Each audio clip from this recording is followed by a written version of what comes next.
Alright, man, alright.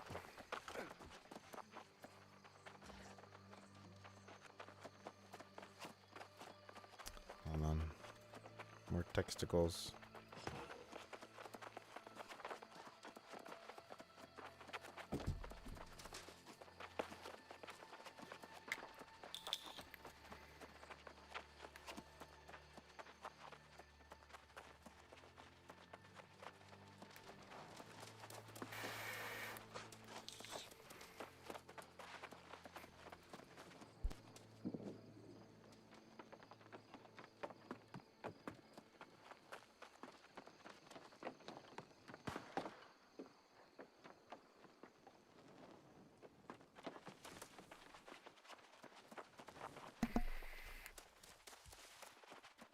Alright.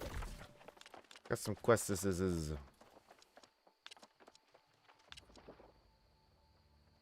I'm gonna use the shrine to get down to this other one.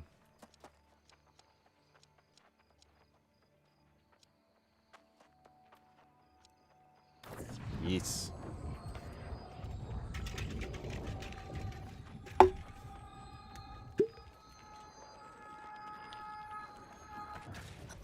Some things are out of my control.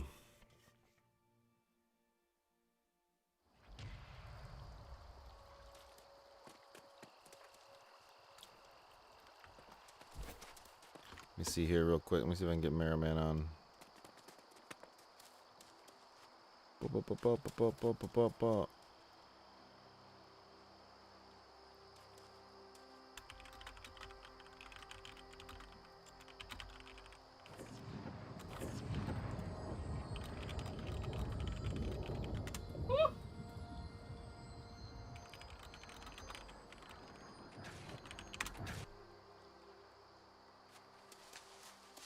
The story quests. Clark, man.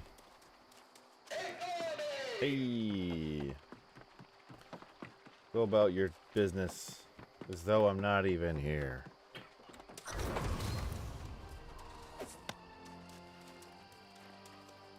It's been a slight change in this character since you last saw him. Ah, yes. What people when time slips beneath. Did you what fools these mortals be? Because I still don't really have bullets. Basically. Are gone, forgotten. Perhaps the stones remember. Try there. Just go. The fish and I are discussing bitter. Since I level's kind of weird. I'm only 13. So I couldn't get any bullets. Still, and I refuse to go buy them because that's annoying, right? So I'm doing what Clark wanted me to do last time as a joke. I'm actually trying to do seriously. That's throwing axes and a rapier.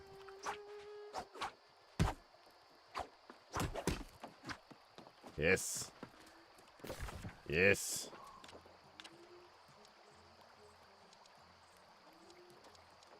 Am I supposed to fast travel all the way back? Let's see if my company... Oh, we got 5 members now. We made a company today. You need gear score 600 to talk to me. I know. I know. You came to me. Alright, guy. I got officer just because I joined when this guy made the guild today. But wait, I don't even see... Wait a minute. Okay, today this dude named Dr. Lord. I was looking for a guild, and he's like, well, hey man, let's start one. I said, well, I don't really want to. And so he made one and invited me. I was like, fine, I'll just hang out. I guess I'm an officer of a guild that the owner isn't even in anymore.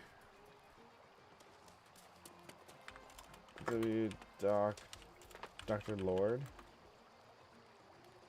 Is this showed as a character?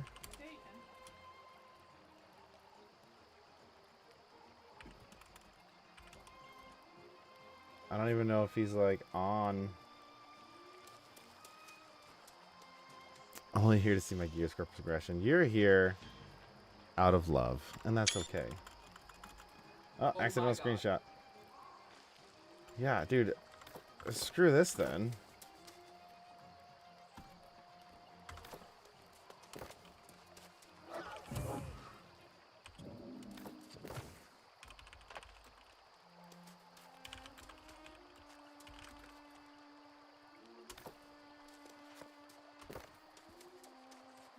Oh, is chat really gonna go this slow right now?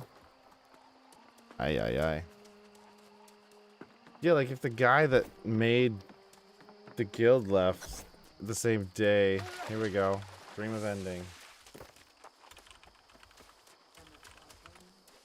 There you go. Now I'm in a company with 11 members online. I'll take that. My chat is going super slow. Oh, he's running away. Huh. Huh. Dang it.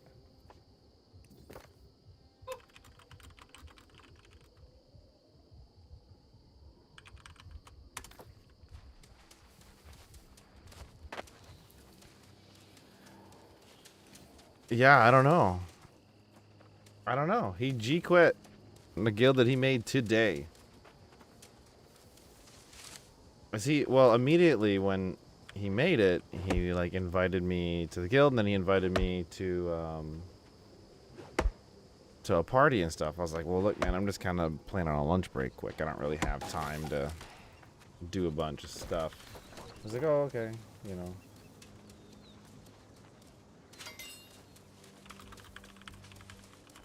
Oh, you know what? Maybe it's because I'm...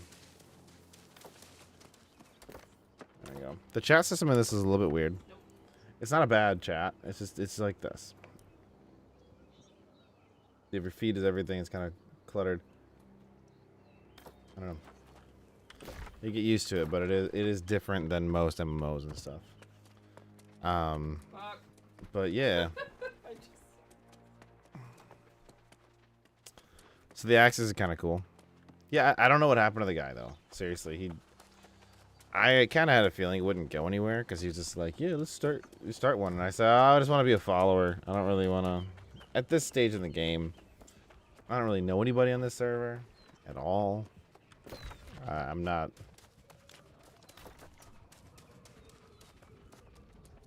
Oh, it's a lot of corruption. Okay.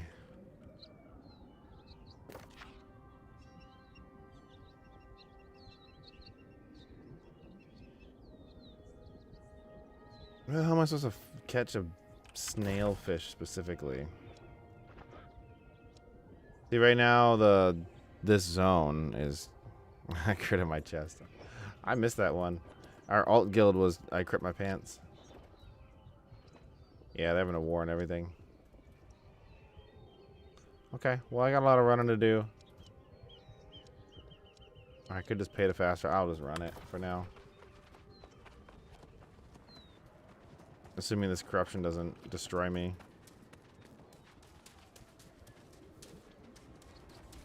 I crit my pants.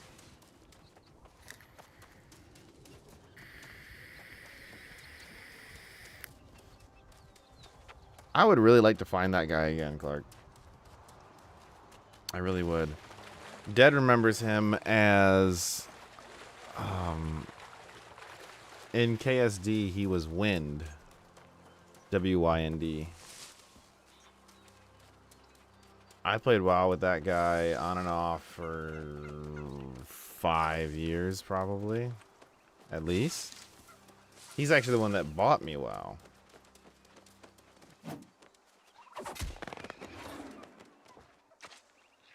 Yeah, he was a cool dude. I mean, he's... Oh, man, he's got to be in his 40s by now. That's a weird thought. That's a really weird thought. Because he was, like, 28, I think, when he was in KSD. And he used to make jokes about how, like, he shouldn't be talking to us because he'll go to jail. But... he was a cool dude. He's an electrician. I have no idea how to get a hold of him nowadays. Last time I talked to him was I bought a WoW account off of him, I think. God, man. Sometime when I was in the army. Early on. Early on.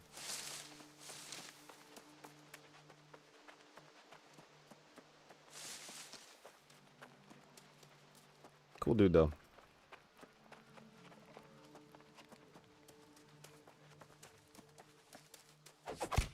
Gobble, gobble. Fun thing about the axes in this case is clearly it's not... Okay, so the throwing axe.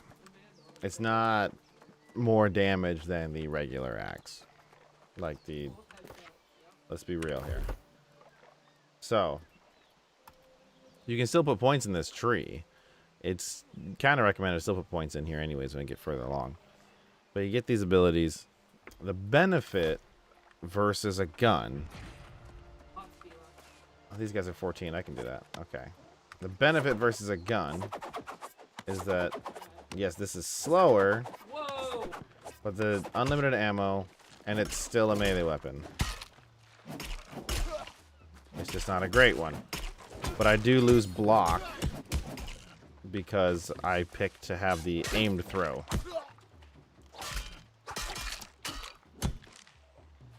So I have to do all that stuff with the rapier. I'm just kind of trying it out because I just got so annoyed by not having the ability to shoot things because I didn't have ammo.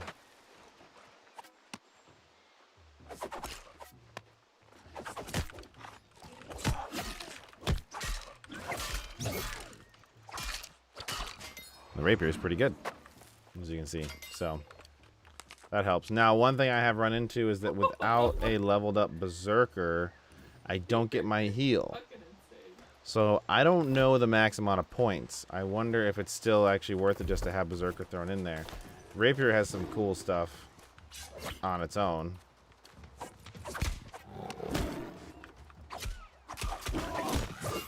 Oop. And you have one set where it's like let's see, you have your bleeding set and stuff, and you have your dodging, and you see fleche, crescendo. You know, you still get other cool stuff there. So I just wanted to try out the rapier because I never actually tried it before, and I like bleeds. The axe has some bleeds, I think. I think the axe has a potential for higher DPS, though. But it's hard to tell. You know, at this level, we go through this all the time. Like, at this level, who cares, right? Like, you're gonna respec it later. Right now, it's still free to respec, so I might respec again at 20 or 19, I guess. Woo, those guys are too high for me. Too rich for my blood. I need to go all the way over here actually to get up here to do that quest, and then go up here to do those quests. And I forgot to get my guild quests. And there was one right there. That's another time. Oh, buddy. That's one aggressive dude.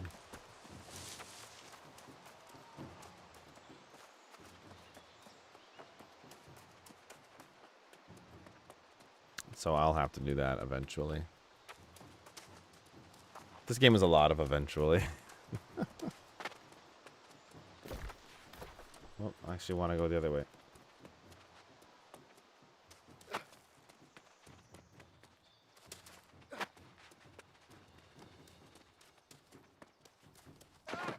God. I saw an article today, and it was one of those where I didn't bother clicking on it because I just saw the headline. It was complaining about the jumping in this game. The jump in New World sucks. Alright, yeah. But you know what? It sucked in Alpha. It sucked in Beta 1, Beta 2, Beta 3, Beta 4. Like, it was never... It's never been a mechanic to actually jump around with. It's more of a vault mechanic. 'Cause yeah, this jump is... I don't know, you could argue maybe it's realistic or something, but it's never been a good jump.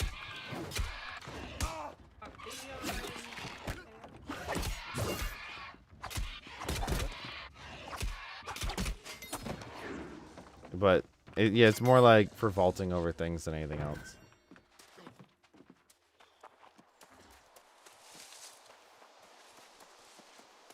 So I don't really know what I was expecting.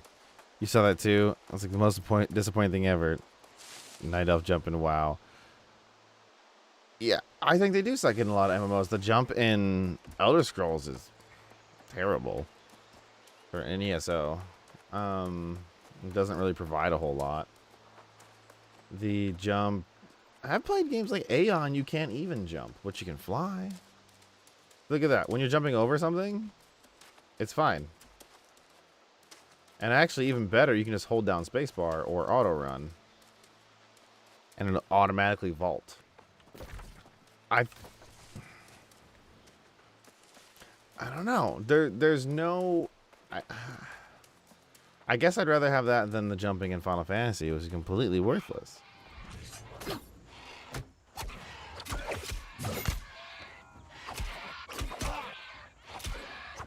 Like even on the Dragoon that you like to play a lot,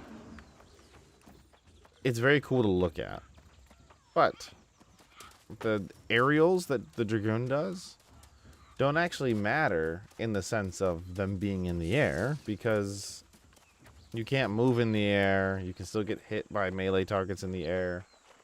It doesn't make any difference other than, like, it adds a lot of fun and flavor to it. But it doesn't add, like, a tactical advantage. Because if you start jumping on the Dragoon in Final Fantasy, that you're stuck in that animation, you know? So, yeah, I don't really know why people care, I guess. Yeah, if you're doing it at a distance, you're starting the proc, but also, you know, you're supposed to be doing it behind targets and stuff like that. So you can absolutely be hit in the air. But Dragoons aren't tanks, so it doesn't really matter, you know. You only kind of notice it in PvP. But again, either way, nobody cares. So why are we writing articles about it?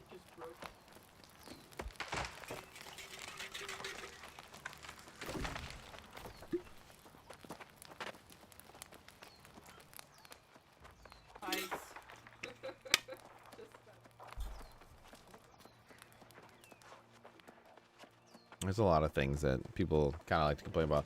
One of the things in ESO that I don't like about the jumping is it doesn't really feel free. Yeah, meant to be a distance hit. And you throw a javelin, use it again for fun, but most times it's already dead. Yeah. Yeah. It's positional, right? So when you're fighting a boss and somebody else is tanking, since Dragoons aren't tanks, you're supposed to be behind or to the side or things like that. You know, you have flank and you have rear. So it doesn't really make a difference. Like I said, the only time you really notice it is in PvP. But yeah, I've seen that. I've seen people talking about that. I haven't played a Dragoon enough to know, but I have seen people talking about that.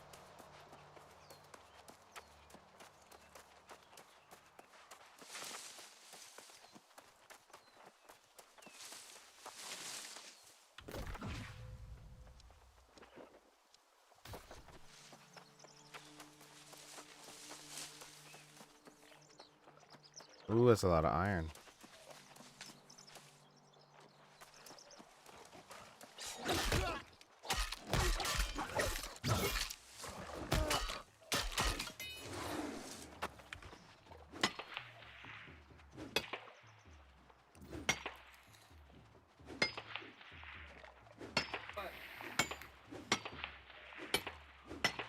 Get out of here. Yeah. Yeah. It's not all about the bait hits. But that's my point. The jumping, it's inconsequential. It's more art. Yeah, it sounds really cool, especially when you get... now that I'm on an iron pickaxe. It sounds a lot better than it did on the stone or the flint pickaxe.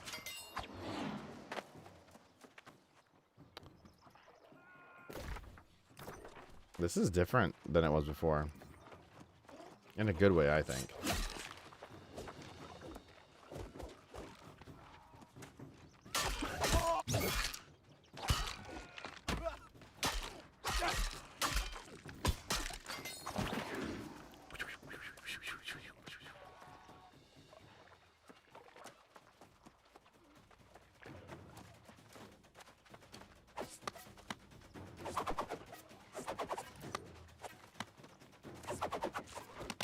Ah, shite.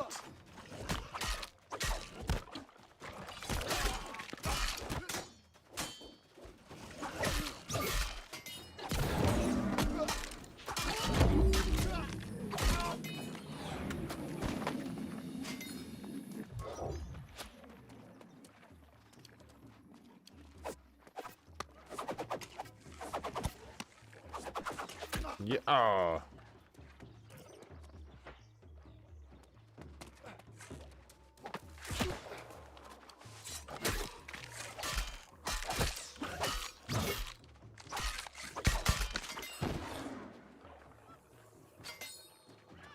All right. What do I have to read here? All right. Search nearby ruins. Okay. Just kind of follow this level 18. What was left behind for the Taliban? You say?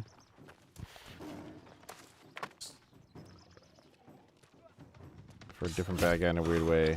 We'll be allies. Yeah.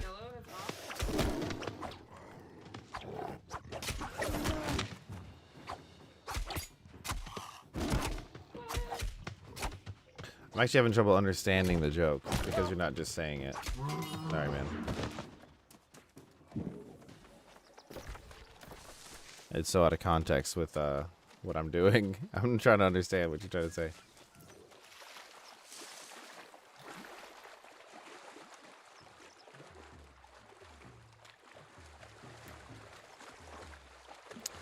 Bridges are for losers.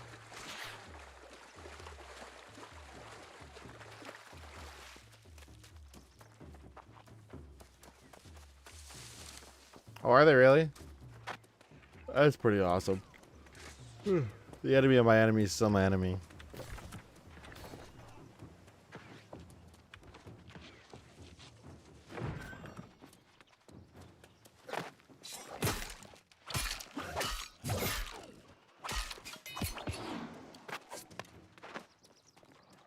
Yeah. You think this is putting the tinfoil hat on? Maybe we're just sick of fighting them, so we left them guns. There you go. Well, you know, I gotta say it, man. There's a bunch of clips out there about, it sucks to say, but like current government officials talking about Build Back Better and literally saying the words New World Order in their bill. It's like, I don't think this is good, guys.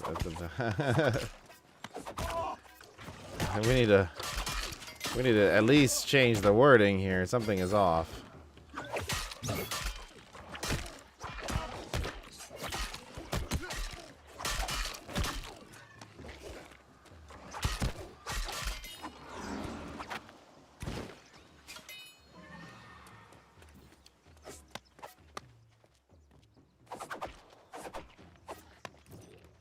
It's like when you hear those words together, you're like, I don't know, man. This doesn't seem like my kind of party.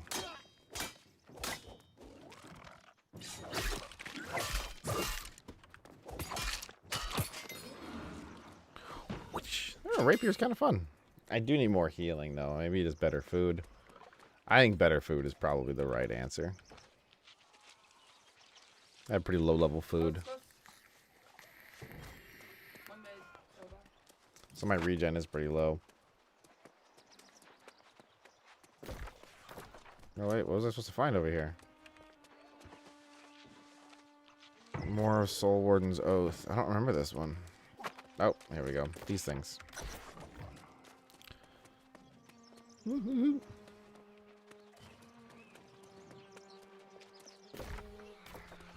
Continue on down the road.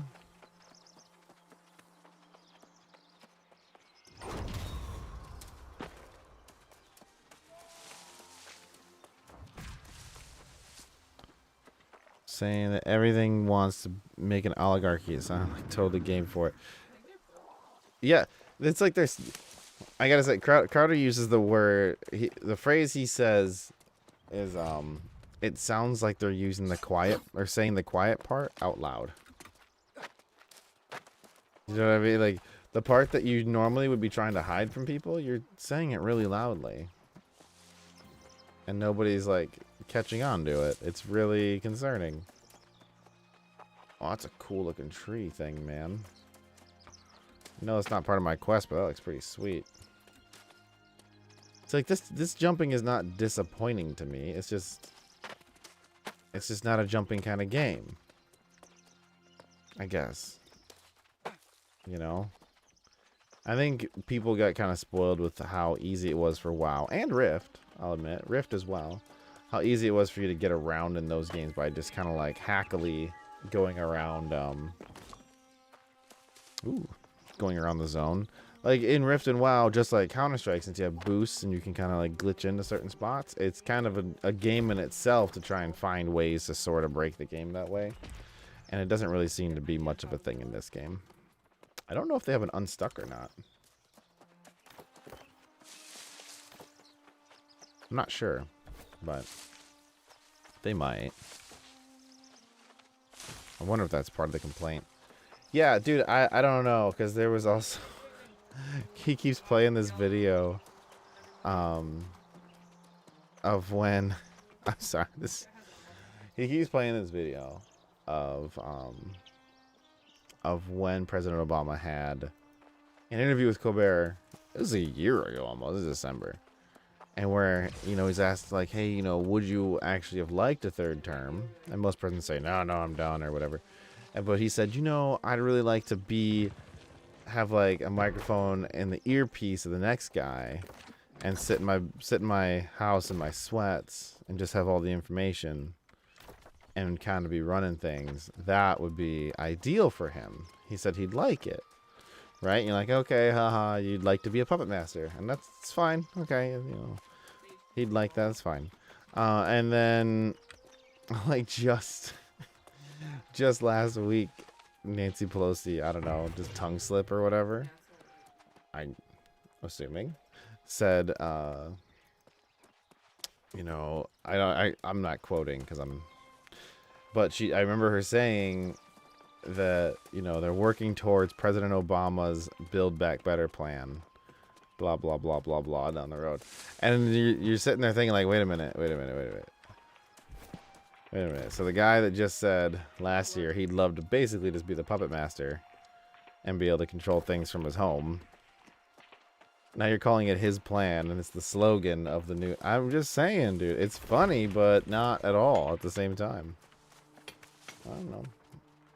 Infer what you wish. I'm not connecting dots for anybody here.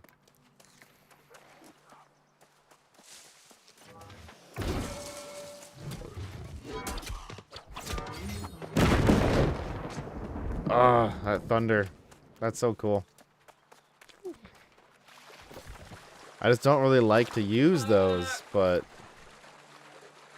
the thunder on that is cool. It is.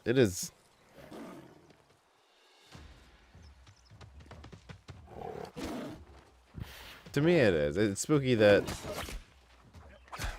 because you don't want conspiracy stuff to be true.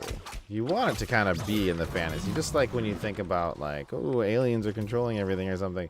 You want that to be like, oh, haha, how crazy would that be? And then go back on with your life. Right? That's how you want these things to play out. You know, the New World Order thing's been talked about forever. But... I mean, I can really go down a rabbit hole with that, right?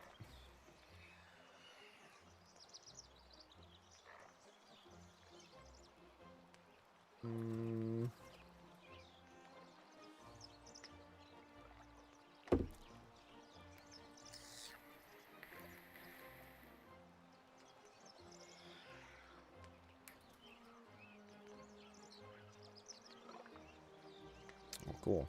Like that. I don't know if I want to go with Flurry and go full on this tree Or if I want to kind of jump into riposte. Because this one has evade and riposte. And a defensive stance for 1 second. Instructor and ability. Yeah. Oh, this is like a tanking thing. I don't need that. Interesting.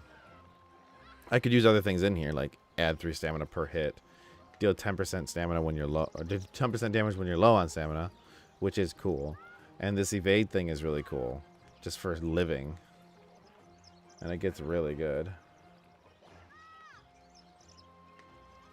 I think for now, I'll go down this tree for now, and not get the other ability yet. Holy crap.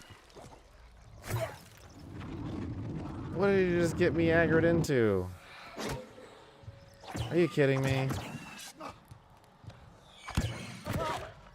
What a dick.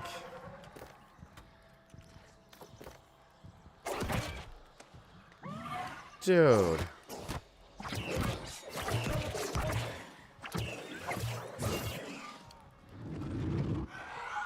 I don't have any potions either. What are the fucking bombs? Look at all these mobs he brought.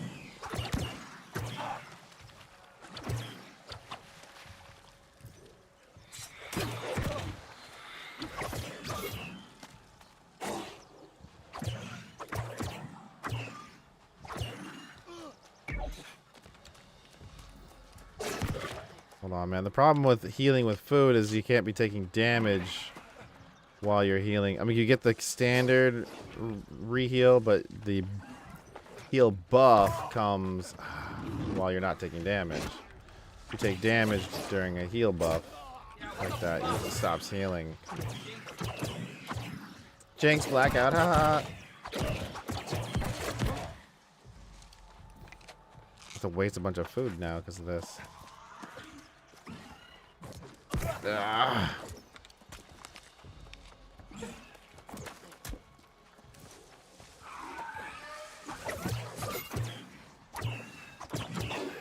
I made sure to stay really far away to not aggro too. That was...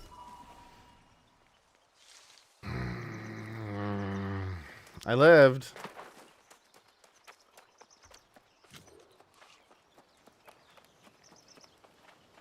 All I can hope is that he very much died. That's all a man can hope for. In these trying times. As the news says. In these trying times.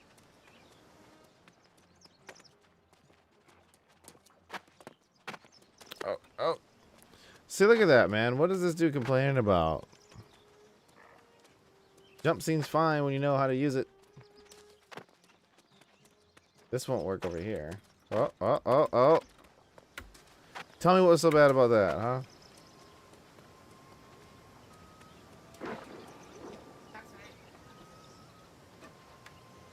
Yeah. Oh.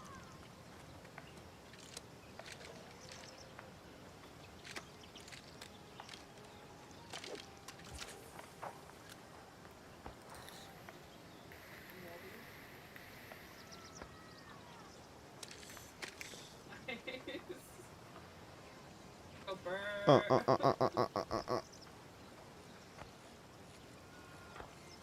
You with randoms, are What? you with randoms? Talking like that?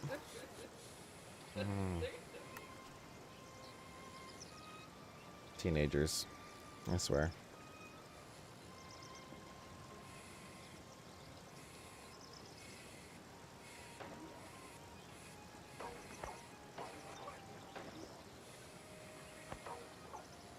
Oh, if I can get this fish out. Maybe I'm too high up.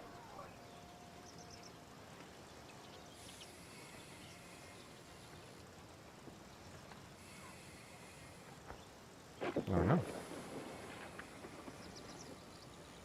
Watch it be the tiniest thing ever. I'm taking it. I'm going for it. Nah. I actually think it has something to do with me being way up there.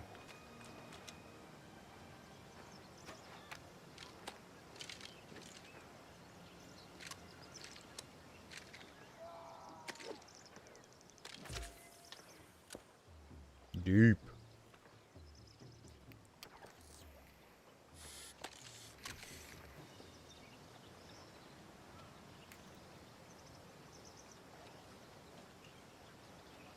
As you can tell, I think the fishing's kind of broken. Just kind of...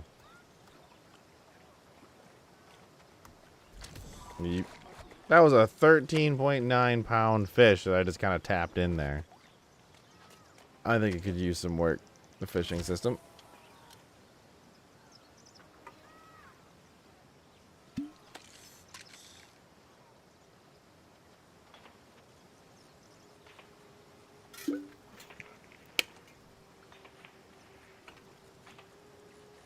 Yeah. But look how easy that you just hear me click, click, click. I think it wasn't working for me over there because I was pretty far. 16.9 pounds. I just tap, tap, tap, tap, tap to bring him in. Oh, I missed the water. Are you sure? Well, I'll be damned.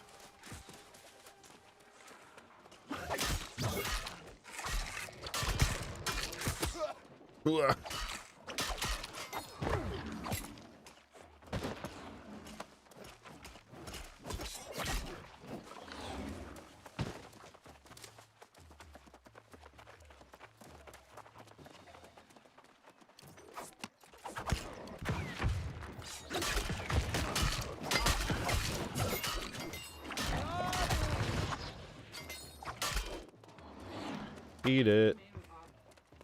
These guys are in an enemy faction. I should follow them home and kill their families. I mean, work together to create peace. You heard me. Iron.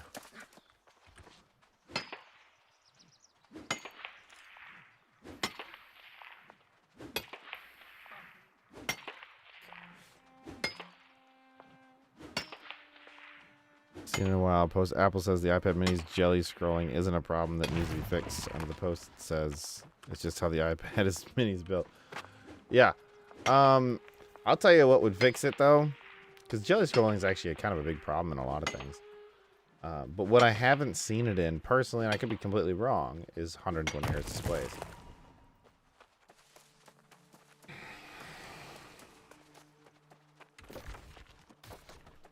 I'm just a man with thoughts that don't seem to matter. I was considering a mini. Price point's okay. Not that small. It's not that big.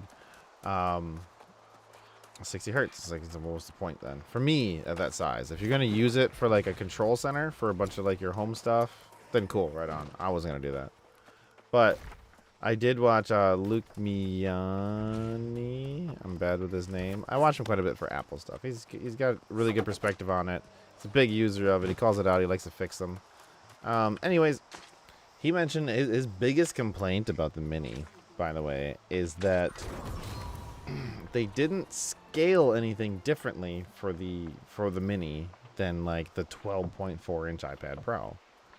And what I mean by that is that the percentage of like border between the apps and the bezel is the same, but you have a much smaller screen, so you have way less like usable real estate. It's nuts.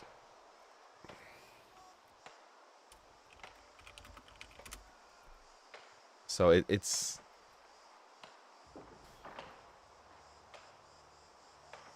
it's still dead. God damn it. So it's just like they need to optimize it one way or another to work better, or to make sense for the size, basically. That's what he's getting at. It's like there's a lot of wasted space in the OS, in the UI for it. This is a smaller screen, but they took all the way they advertise it is exactly how they made it though. Like it's just like this, but it's this small. Like yeah, but that's actually the problem.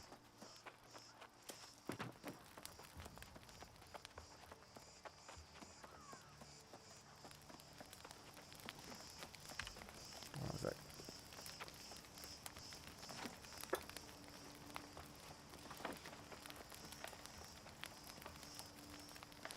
Silver, what happened?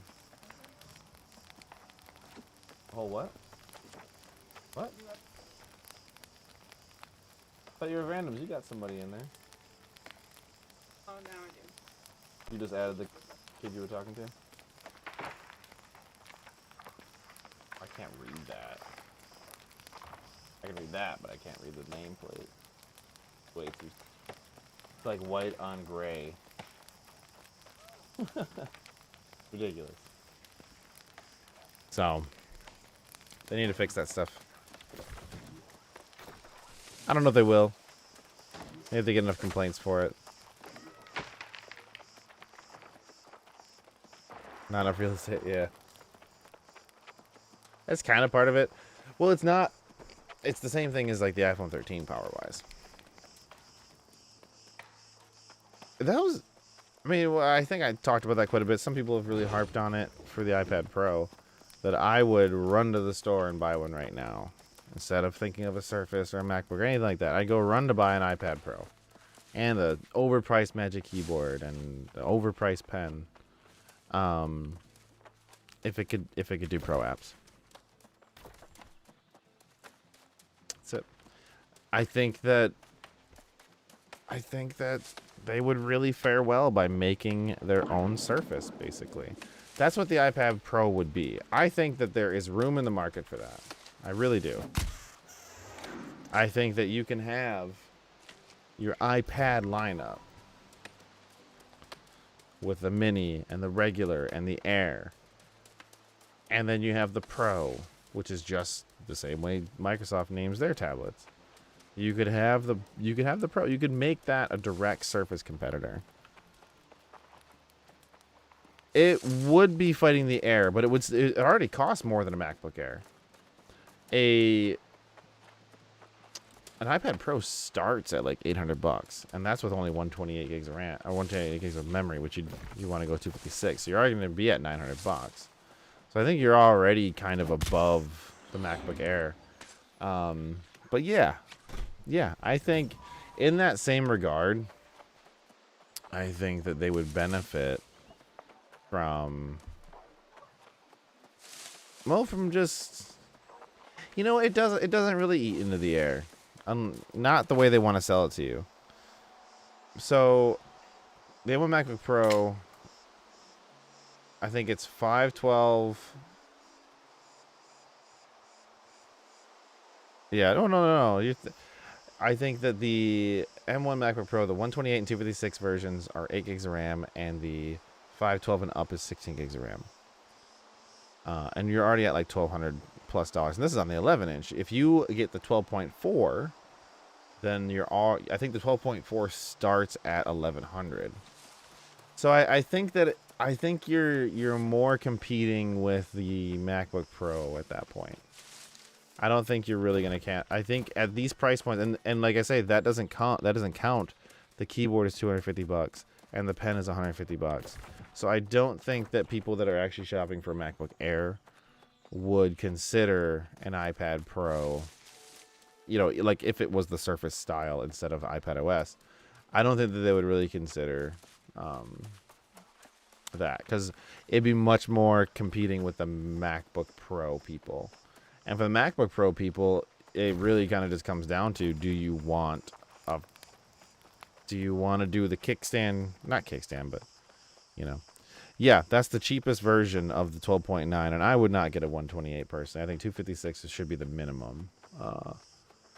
It's not that you can't, but like if you're gonna spend that much money on an iPad, you want to really do shit on it instead of just watch movies. Because if all you want to do is just watch movies on the iPad, go buy the regular one for $300. That's what you do. You get the bigger bezels and stuff. Who cares? But you get the bigger one. Or you get the regular cheap one. Just like how I recommend the Amazon Fire to people if all they want to do on their tablet is watch Netflix and check Facebook.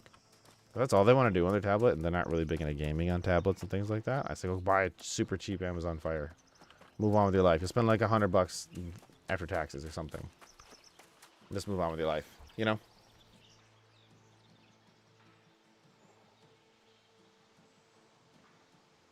don't like it. But it's, yeah. 500 gig, 16 gigabyte MacBook Air. Well, how much is that one? The for the 512. That's over 1,000 already, though. Yeah.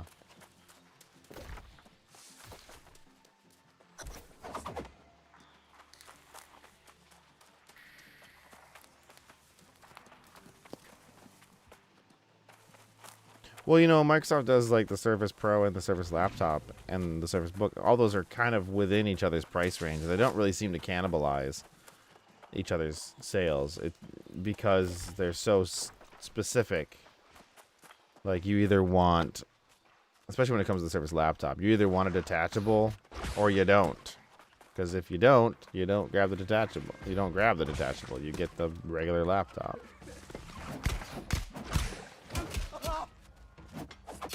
If you want a tablet, then you get the Surface Pro. You know what I mean? Like that. Oh my god, that thing hurts. Oh my god. Nope.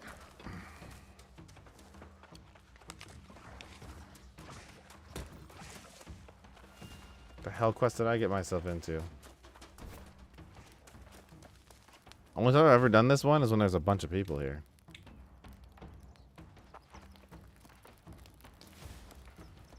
Maybe I can get stuff on the outside of this.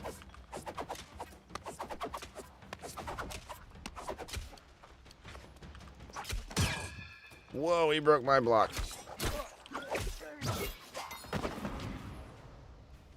You want an iMac so bad? I do like them a lot. I think they make great computers for like group, like middle of the house computers. I don't know, man. That's a lot. That's a lot for an Air. I don't know. That's a lot for an Air. It's not that it's not worth it, because like it would outperform a Surface, but like I get stuck in my head when I look at something like a MacBook Air, and I say, okay,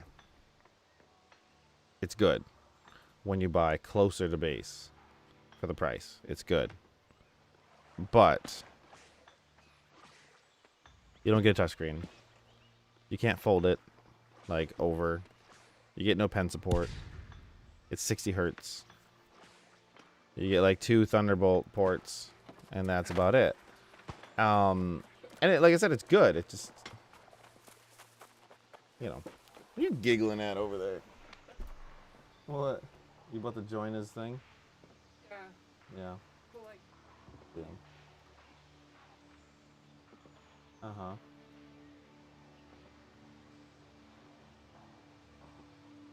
Okay. Yeah.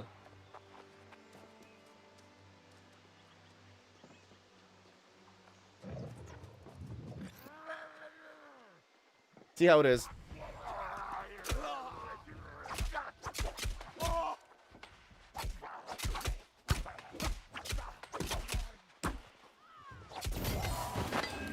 Yeah. I know.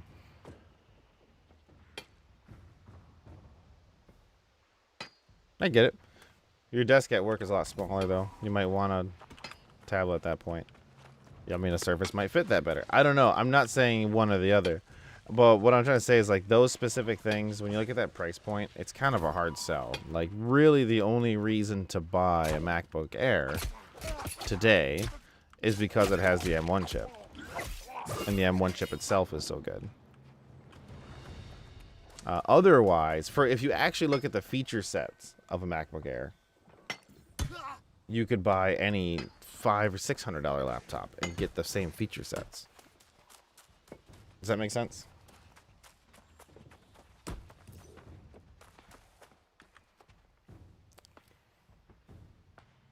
Aren't on glass? I don't get that. But I don't know what that means. Eyes aren't on glass.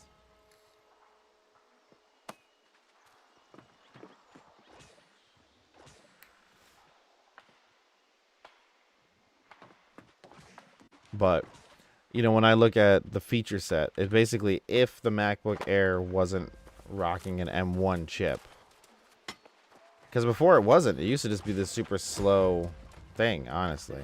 compared to the rest of the lineup, then I wouldn't recommend it to anybody.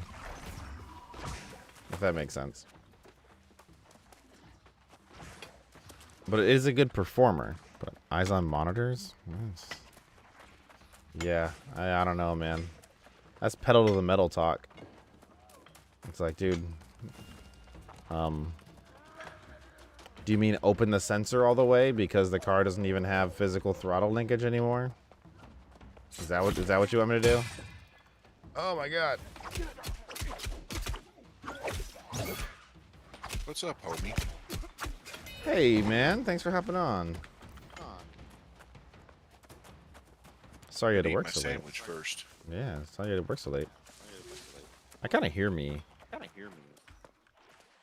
Do you? I super hear me. Hold on. Okay.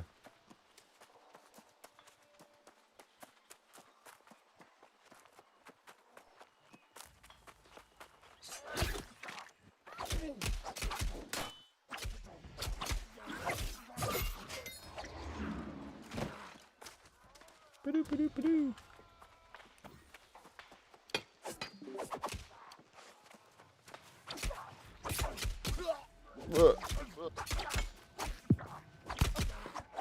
What about now? Ba-da. Much better. Cool. I don't know why. Headphones, workstation, No, I am. piece of shit. It's all good, man. Hey, other than normal talk, I want to get this out of the way. I got a question, because you have more experience in this stuff in general. Oh my god, get out of there.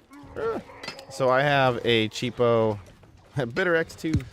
I have a cheapo MyCloud Home as my NAS-ish solution. Yeah, Right. they're not too bad. They're not too bad. No, they're slow, but they're not bad, especially for how cheap they are. Well, today it just says offline, and I can't get it back up. I'm flat. It worked all day. It's been working for over a year. It didn't have a power outage or anything like that. It just says offline. I can't get it back up. I'm thinking I might have to pull the drive and recover whatever I can off of it. Right? Yeah. I don't know, because there's not even any buttons on this thing. There's nothing. You know, it's just plug it and play. It's simple. It's the whole point of it. And I like that. Also, I hate that. So, my question is, one, what's the best way to make sure I can get all that stuff that you've had experience with, because you've done a lot of recoveries. And two, what even though it's going to be more expensive, what solution do you recommend for like a home NAS that I can give external access to?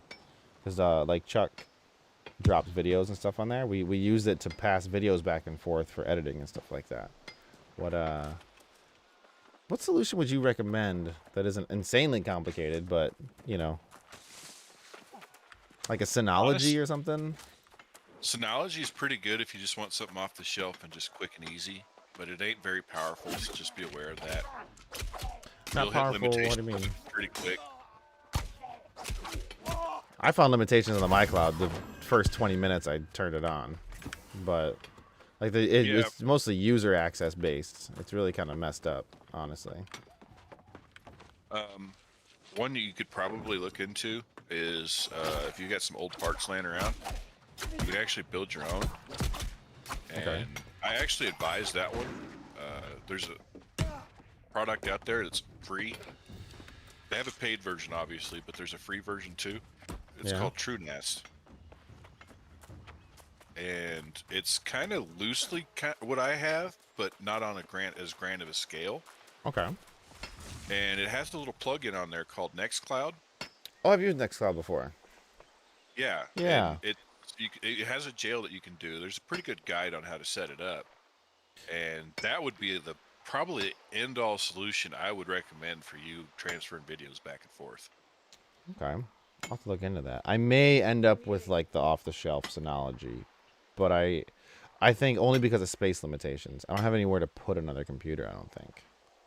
Even if it's a tiny one. Yeah, see, that's all you have to do is you get like something that can hold like, I don't know, 3 or 4 10-terabyte drives, and there you go. You got 10 terabytes or 20 terabytes of space. Yeah. Well, Chuck's telling me. Compression. Chuck's telling me that there's so we're not actually playing the files off of it. I think that's actually probably pretty important to say. So like I'm not doing any like encoding really off of it. It's more just a file share. Yeah, and that's why you wouldn't need anything like stupid powerful. I mean, you can run Yeah. this off with something like with an i3, Oh, okay. like an i3, and just know that the more RAM you have with error correcting capabilities, the better. The better, yeah. Because of the size of storage as well. So Well, that okay. too, because it Hmm. TrueNAS uses what's called ZFS, Yeah. That's why I was and asking you, because you use a lot of ZFS. yeah, I've done some nefarious things and still not lost data. I pulled half a shelf offline just to test it, and it still didn't lose data. Chuck says I might what? You might I'm trying to say I think you're trying to say you might want to do that with your 1700X. That could be a really good solution as far as power goes. Oh yeah, that would be a That'd be a really good lot. solution. That's an 8 core. But you would have half your cores being unused. Actually, you would have probably 90% of that thing being unutilized. Oh, it can only understand some like a quad core, basically. No, it's just it doesn't need it. Oh, he has spare parts as far as the 1700 goes, so that might be a Yeah, I that mean, might be it would one. work great. Yeah. Don't get me wrong. Well, Chuck's saying that there's a soft reset button on this thing above USB 3. Now, Charles, when you say soft reset, what is this like a boot loop fix reset? And because I'll push the damn button. I thought I saw something there, but I didn't really feel like doing it when I couldn't even see in it. So like when I get, man, and I looked it up. People are having so many problems with this thing over the time. I don't know. It works when it works. It works fine, but it's basically an Apple product. Like Yeah. there's so little ways to configure it. And You were using it for something that it was never designed for. well, it's an 8 terabyte, and I'm only using 2 terabytes of it so far. All I'm doing is putting video files on and then like transferring them between my Mac, my Windows PC, and then Chuck at his house every now and then. And then Heather will use it, and my dad sometimes backs things up. And that's kind of part of it, is like it encrypts everybody's drive by the user. And then you have to set up shares for everybody to touch. And that's my worry if I do end up wiping it. So like if I can get it back up, I'd be happy, but also still be shopping for a new solution, because I don't like my lack of features on here. Chuck and I have been talking about it for a bit. Let me see. 4 seconds, Charles says. We're going to try it, but if we lose everything, Charles owes me money. Just because he said 4 seconds.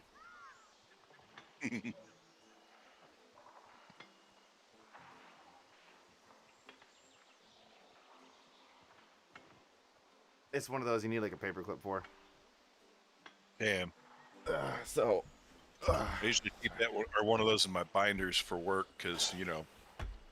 well, you know what? Yeah, for reasons. Exactly. I do actually have a sim tool right here. Let's stand That by. might do it, actually. Yeah. Well, Chuck's saying MyCloud support would owe me money. I think I'm probably out of warranty. The other solution that I found that will work is sometimes if you buy another MyCloud and you just take the original or the drives out of it and put the ones that you had in it, the data should be there and should migrate with it, as long as you have your keys backed up. That's a good point. I think the keys are actually just based on user accounts, really. Ugh. That's a good point, because I have a single, so if I were to go buy a dual, then I could just do that, right? Yeah, but I would still shop for something better in the end. Yeah. All right. The Synologies I've had good luck with, but they can get kind of pricey to start. They are. Like, even without drives, they're pretty pricey. And Right. I make fun of Scott for having that Drobo, but yeah, it's slow and ugly, but it still works. That's kind of my thing. Like, the reason I haven't been like running to go replace this one is like, well, look, it is like this one's kind of slow. Like, it doesn't transfer even at a gig locally, right? It goes slow because it does all this crap over the cloud, whatever. But it's been working. Yeah. It 'Cause sounds really- like I might need to get into that storage as a service bit for you. I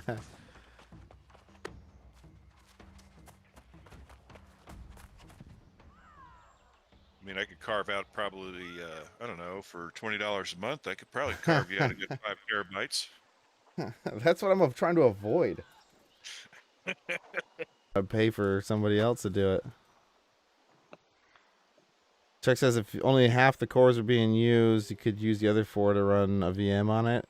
I wouldn't. I'd want a NAS to be dedicated just doing that personally.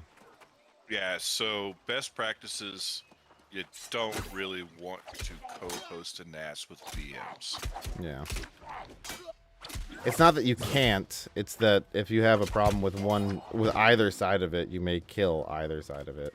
I just wouldn't want to do it.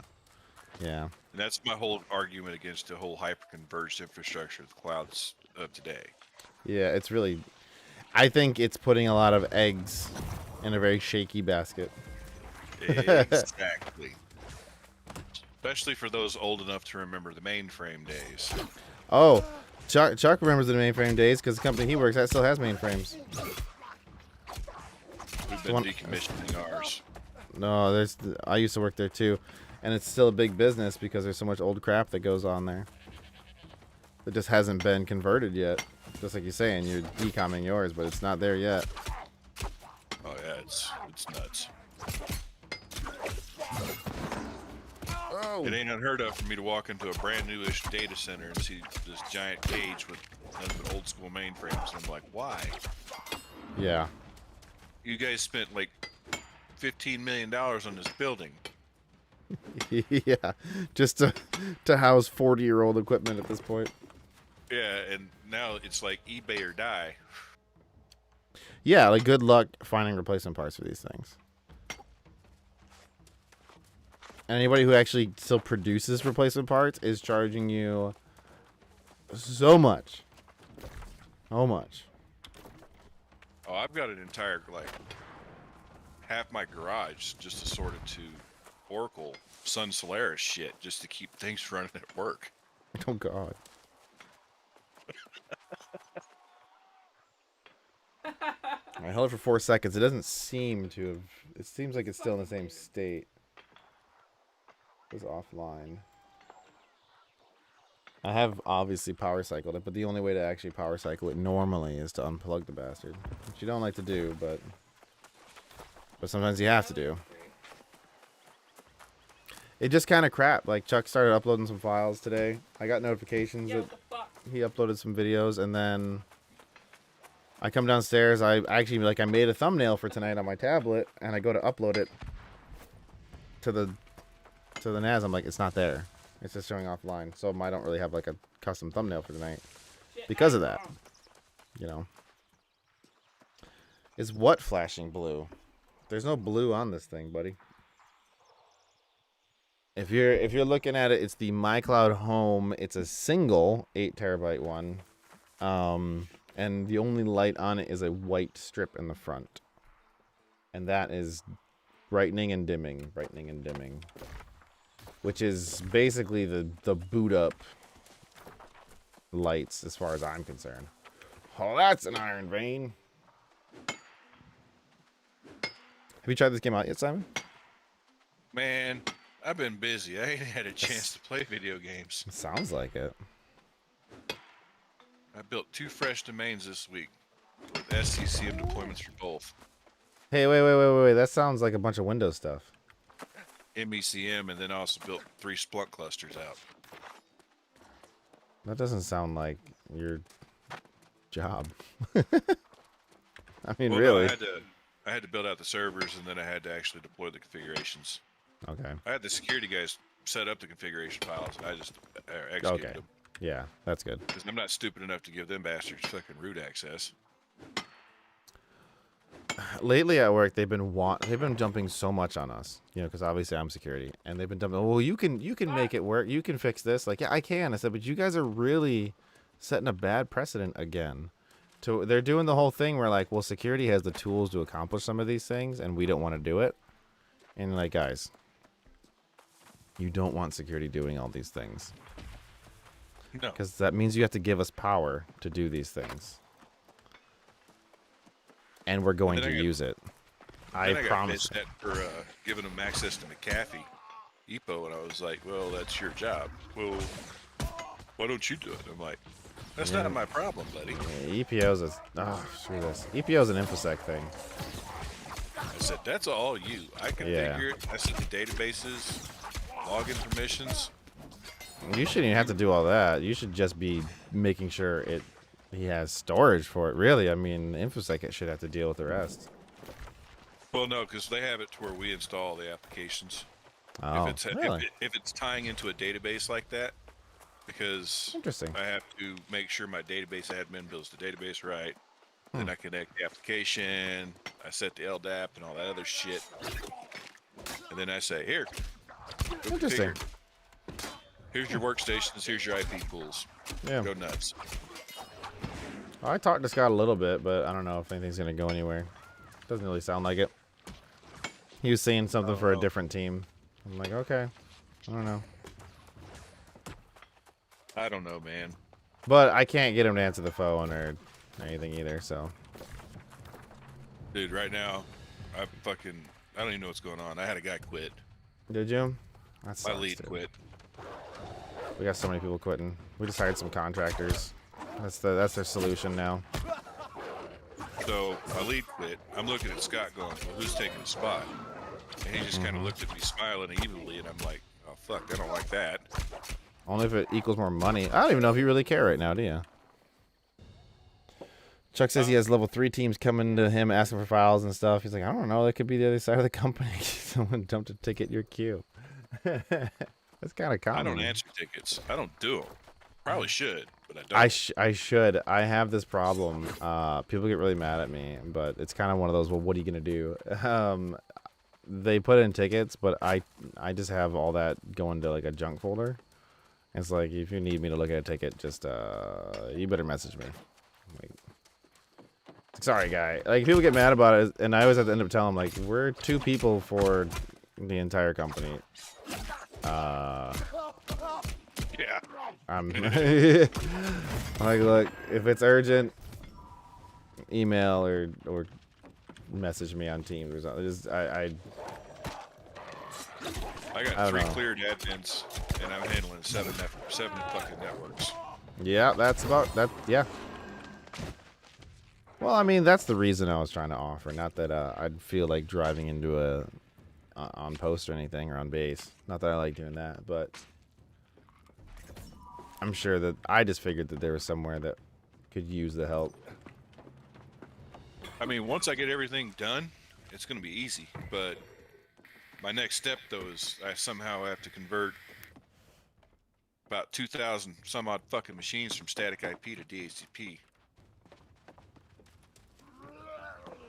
And then get them to remove from one domain and move to the next. That's gonna be a lot of fun for you alone. Yeah. Oh my god, just die. I think that's the boss there, dickhead. Kind of. I'm trying out a new build. Ah, crap. Okay, one thing I complained about in the beta is still true. The aggro range is stupid in this game. That guy just spawned downstairs.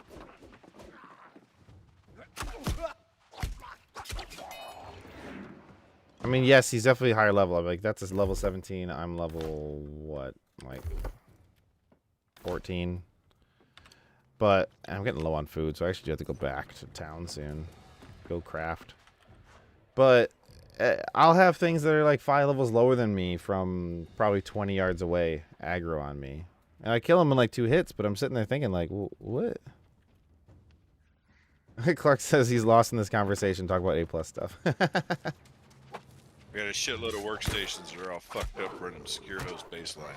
That sounds like A+ stuff. What? And, oh yeah, they're like 10 versions behind on Windows 10 patching.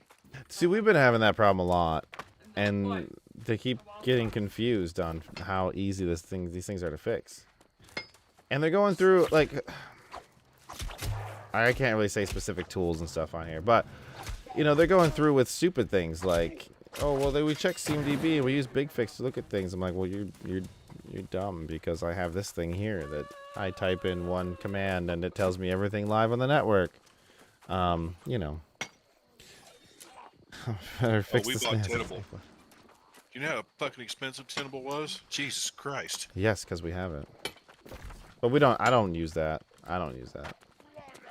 I actually fought against it. I fought against it because I had a better solution for less money. I fought against it.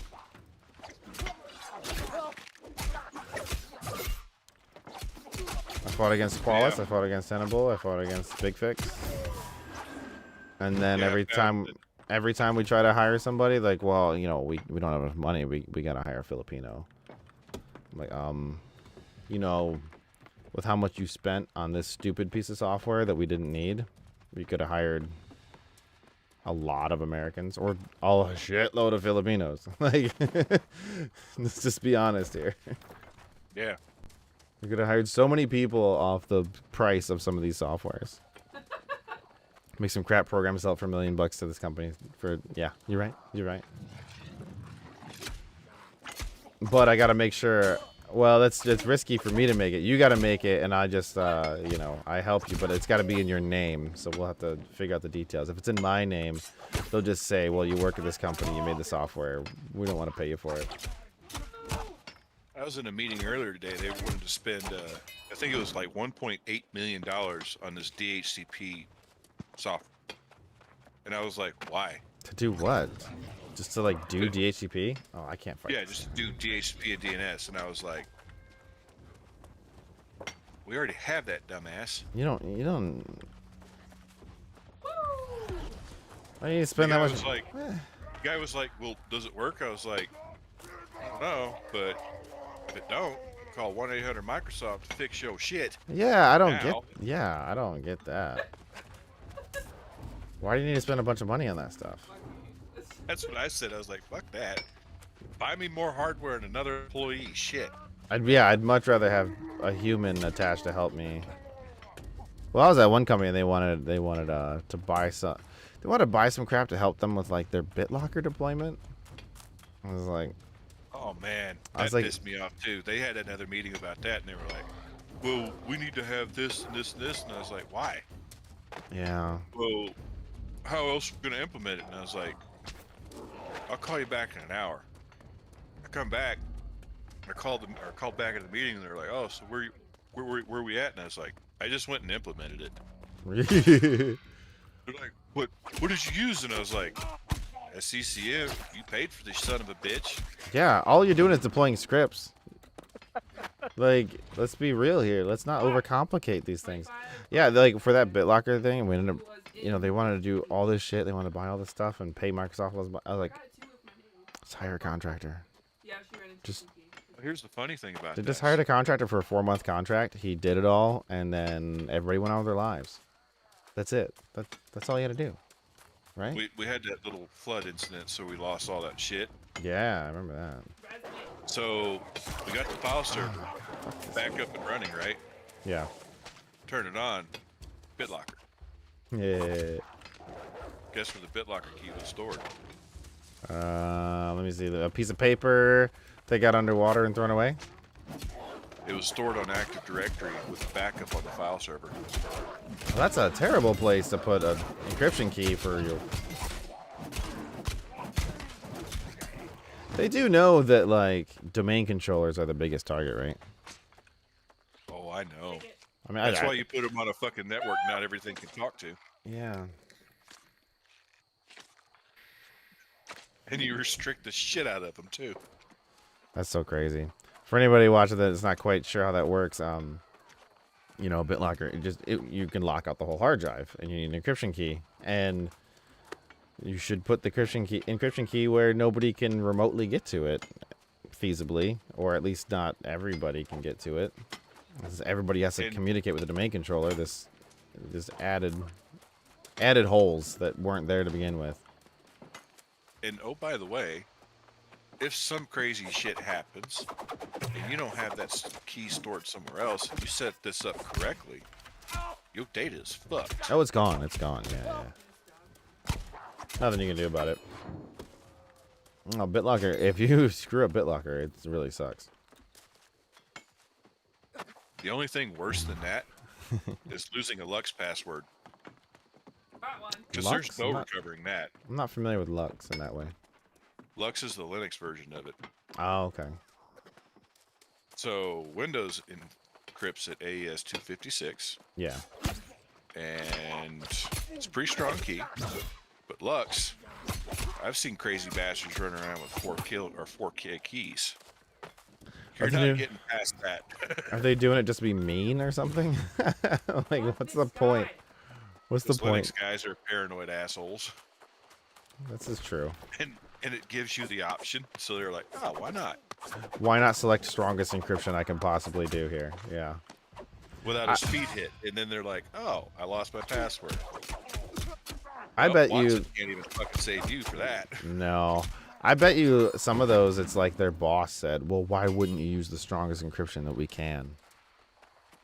And the guy's like, all right, fine. And then he quits. And nobody can find 6 months later, he's gone. That sticky note's somewhere else. And they probably were running HANA on top of it, which means it's the entire ERP of the whole fucking company. It's very likely. There's everybody's time card for the year. That'd be beautiful. Especially if you'd already left. Say, man, I might know where that password is, but I'm going to need a retainer. And it's going to be a fat one bastard. You're going to pay me cash money to go look for this password. The whole time, it's just on a USB drive on my desk. where my old desk was. No, at home. I took it home. I have not with what I do. Fuck that shit. What? This is glowing inside a barrel that I can't. Maybe make it explode. I can't Throw do one of those anything with it. rocks. I can't throw the rocks. I could. Can you make it catch fire? No, I don't have any fire spells. I don't have a fire staff. I just can't get into that barrel.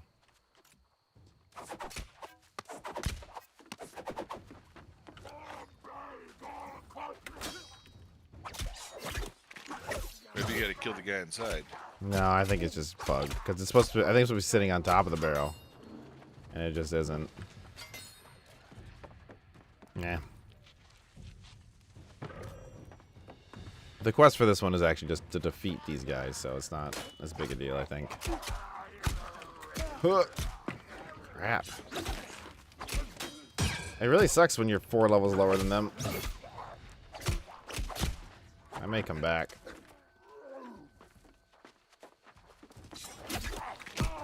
I may not have a choice.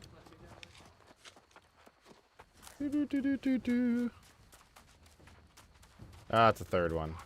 Ah, it's a fourth. Ah, jeez.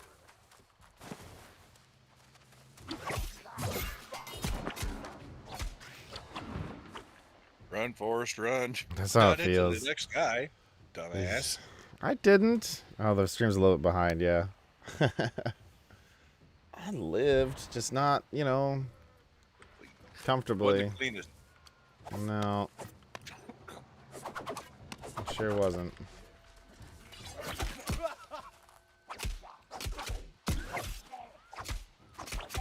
Oh shit! I forgot to do my time card today. You do it tomorrow. It's just salary. Screw it. Yeah, I just happened to forget to do it for like 3 days, right back to back to back. Yeah, my thing is a lot of times I won't do it on a Friday because I expect to get a call on a weekend or something because like stuff's going on. I'm like, well, I don't want it to send it and then have to redo it, like get an amendment, and then nothing happens over the weekend. Then I forget. And Monday morning it's like, hey man, you gonna send in your time card? I'm like, oh crap. Yes. Yeah. Like it's a good thing I'm salary, right?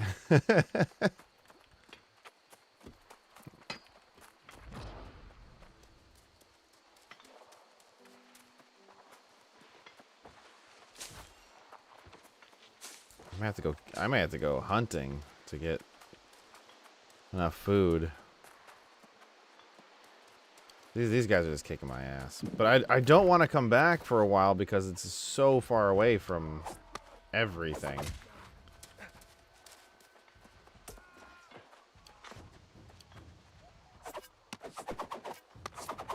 So I took over building this domain from somebody that kind of walked out Nice. a few months ago. Yeah. He built all the domains, and when I guess he was kind of a dumb shit. He put in the all the DNS records. He kept using commas. We couldn't figure out why nothing was working. And I was like, "You son of a bitch!" Did he comma delimitate everything?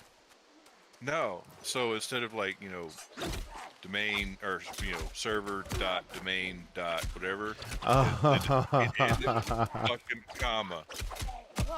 And we were like, why the fuck is nothing resolving? I I saw the wonder. comment, and I was like, you dickhead. I wonder if right before he left, he just did a replace all. How wonderful would that be? Like, terrible, but how wonderful would that be if he's like, you know what? Screw these guys. They're just going to think I was dumb, but I'm going to give them hell for no reason. Like a whole week. It fucking pissed me off, man. I bet. That's why I'm wondering if it was intentional or not. Knowing the guy, he didn't know. Oh, well. Him leaving wasn't really a big damn deal. You're like, it's fine. You can go. I've had a few of those. They're like, whoa. He was one of those guys that disables accounts a few times and had a few counseling sessions with him. That's really bad. We had to do that with some admins.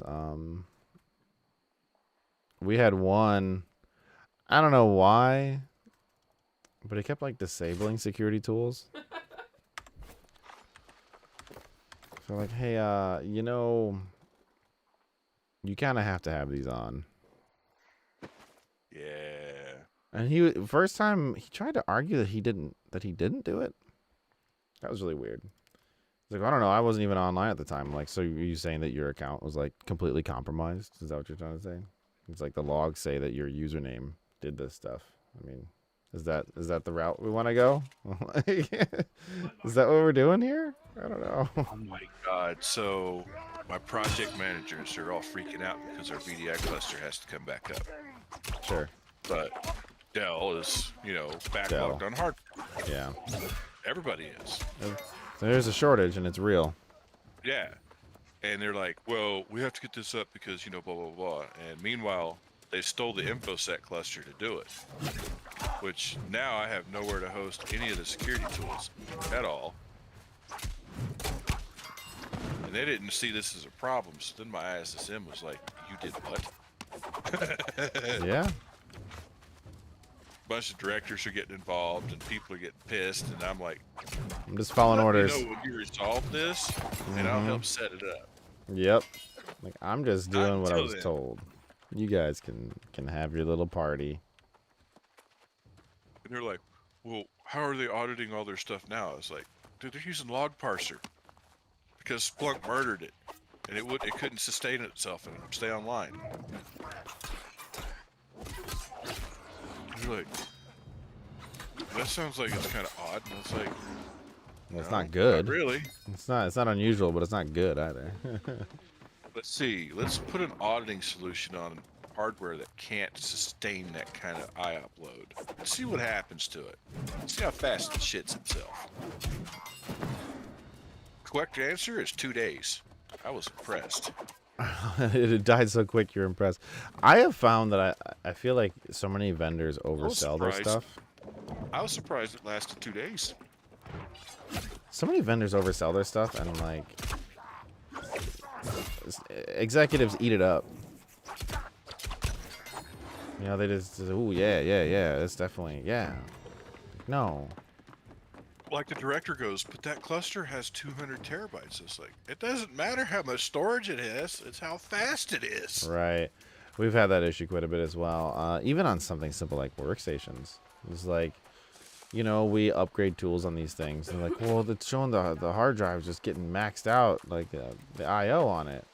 And you look, you're like, well, you know, I gotta tell you, man, this is a 2014 Dell laptop with a 5200 RPM spinner or 5400 RPM spinner. Like, And you're expected to run all these tools on it, yeah. plus being an auditing or security compliance. So Mm-hmm. every time the keystrokes hit, a log's written and then sent off to fucking centralized repository. Right. Well, we're not That's a keylogging, lot of but data. yeah, we're not keylogging, Oh, but we're doing a lot of things, absolutely, and it's yeah. I mean, security tools are getting more and more strong, but it's based on the fact that hardware is getting better and better, right? That's yeah. And if you have old shit, yeah. you're gonna hate life.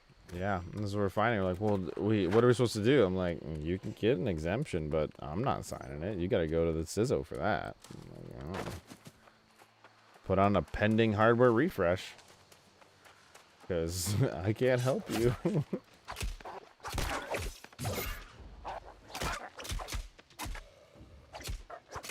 Because they'll complain about things, and I'm like, I don't know what you're talking about. I did a bunch of testing on my stuff. I don't see it.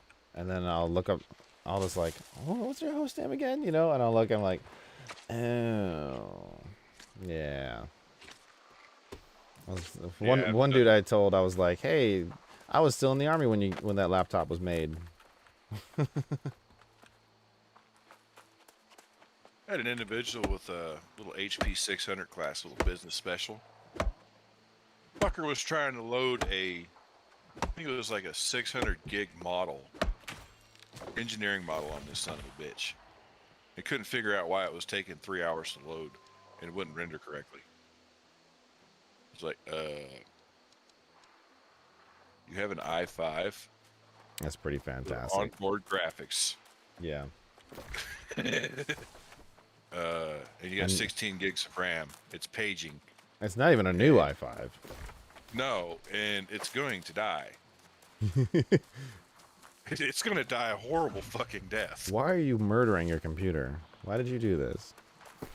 And he's like, well, it's not so bad when I disabled McAfee. And I was like, first off, how'd you disable McAfee? Why can you? Yeah, I've had that before. And he's like, oh, I found this Dart disk online. And I'm like, all right, we're going to go have a talk with your boss and the security guy real quick. Yep. Chuck's saying, he's like, imagine, if you could use, your own hardware. Right? Yeah. Oh, man. If you could. Yeah. I have better hardware at home than I do at work. That's pretty fucking sad considering where I work and how much money they have. Yeah. Oh, yeah. Does your work laptop have Windows 10 yet, Chuck? When I worked there, Windows 10 was not on. I was piloting Windows 10. And that was... This is how scary that is. I was piloting Windows 10 there 2015. Well, I went there from Lockheed. So 2015. I was piloting Windows 10 at that company. Like, I was one of the very few people running Windows 10 on everything I ran. Because I had a physical workstation and I had a VDI and stuff. And I was forced to, yeah. So your work laptop is 10 now. Okay. May leave the dust on it. I just got told today that next week they want to have a test server for 2012 or 2012 or 2022. Oh, that's good. And I'm like, are you serious? I'm glad. That's good to hear. They're like, well, blah blah blah. You got to stick it with group policy and all that stuff. I'm like, dude, there's no diss of sticks for that yet. No. That's why it has to stay pre-prod. Don't. I was like, you got to usually wait a year for that to work. Yes. Yeah, when you're dealing with government, that's always going to be the thing. Oh my god. Well, even in civilian, you don't really want to. You still want to follow at least what the DISA does, because they at least can lock it down and secure it. Yes. Well, that's kind of... We don't use that baseline, but there are other baselines out there, right? And they usually come out about the same time as DISA. Yeah, and that's where they're all coming from. Yeah, I don't recommend any company switch day one. It's good to start piloting it, but... I've got a few test VMs of Windows 11, but I'm not impressed with it yet. Windows 11, I think, is going to be great in the Chromebook and Surface realm. That, like, it's, the ultra portables and things like that, because it looks like Chrome OS. Oh yeah. I think it'll be good in that regard. I think it'll be good for laptops. It'll be good for like portable laptops. I don't mean workstation laptops. Oh no. Yeah, but I think the back end's gonna be about the same, I suppose. But yeah, I think I've been doing kernel comparisons between the two, and realistically, it can't be that different, right? there's not a whole lot of change under the hood. Yeah. I can tell you it does cut a lot of the fat out, so to speak. Does it really? Because one of the things I had to do recently, 'cause I was seeing some poor performance for the hardware I have, honestly, was go through and re-optimize Windows 10. You know, because after you have a bunch of big updates and stuff, you kind of have to go through and take a look at what Windows 10 is doing in the background, which is anything it can. So I had to go back and re-optimize everything. The crap thing is about Windows 10 is it has so much bloat to it that it has some of the original shit from the original release date. Yes. Yeah, it's not gone yet. And they don't know how to safely remove it. Maybe that's the only reason they went with the Windows 11, honestly. Clark's salty because he can't. Yeah, I think you're right. There's going to be ways around that TPM bullshit. There will be, but there is actually some issue coming out already.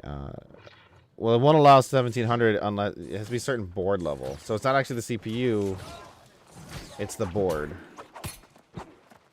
Oh, good. This is a lot of people. All I have to do is hit this guy. Like twice, I think.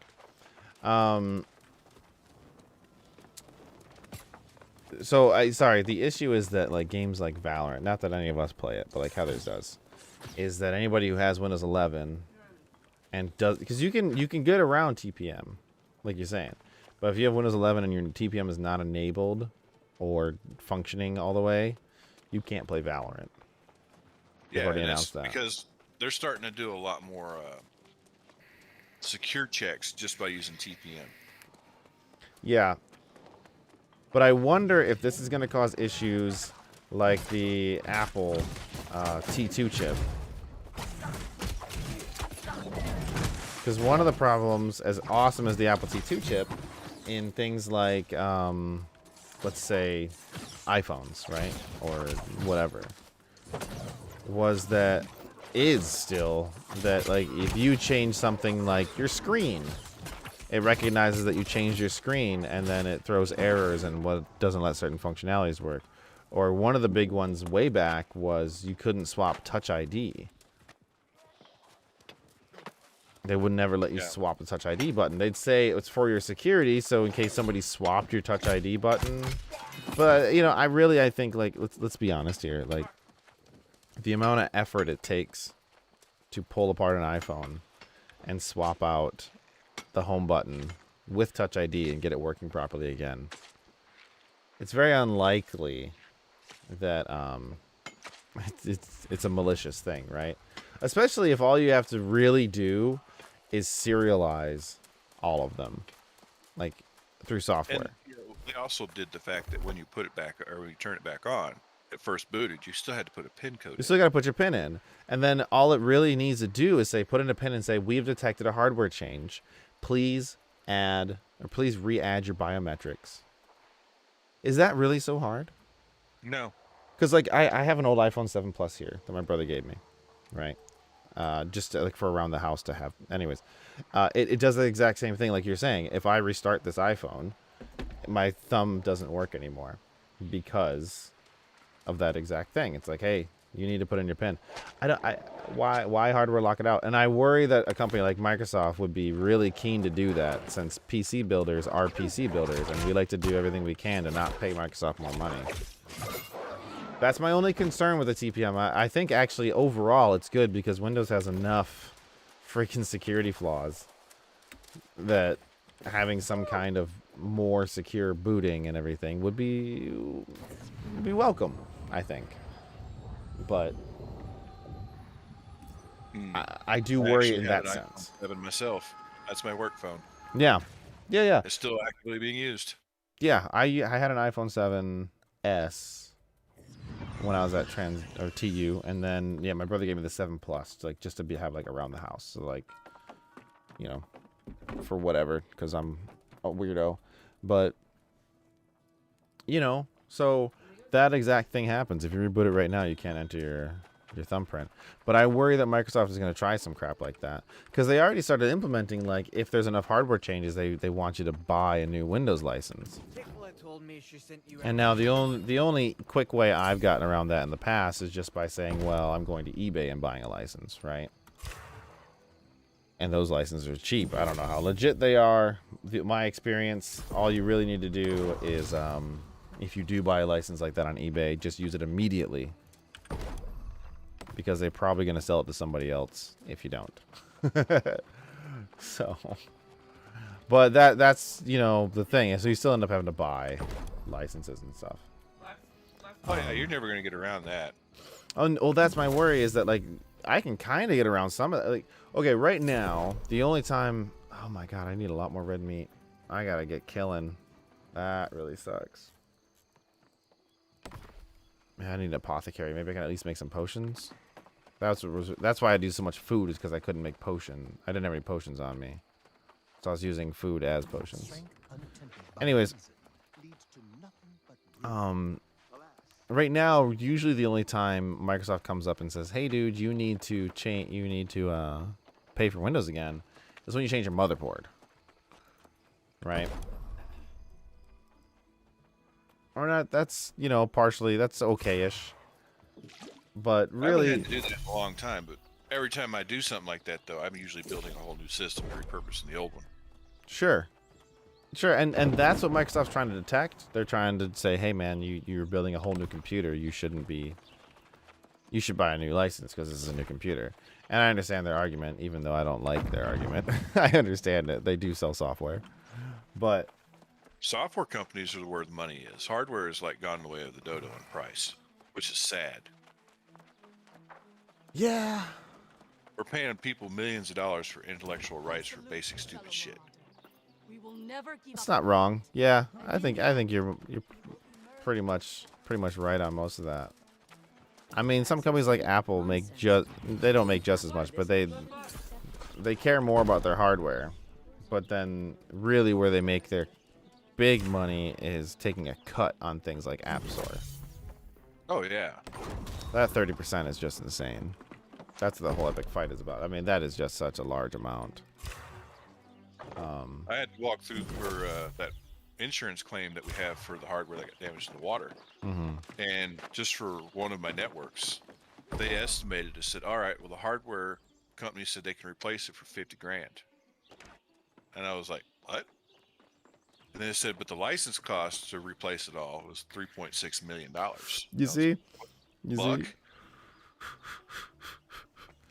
Yes, it is TPM 2.0 that you require for Windows 10, yeah, or Windows 11, yeah. Now they are saying that they're going to let you upgrade to a point of. They're still trying to work it out. You see, Microsoft has a. I love Microsoft, and I also, you know, realize that sometimes they're just freaking Microsoft. Kind of they come out and say things like, oh, well, this is going to be the new thing, this is life now, and then they change it because they get enough backlash or something. Case in point is what is it, when the Xbox One was coming out and they were talking about how they didn't want to do, remember, they only wanted to do online games and you'd share online only and things like that, and the internet like exploded and hated them, and then they just turned around and said, okay, fine, we'll put a disk drive in and we'll go back to normal. You know, Microsoft's kind of notorious for that.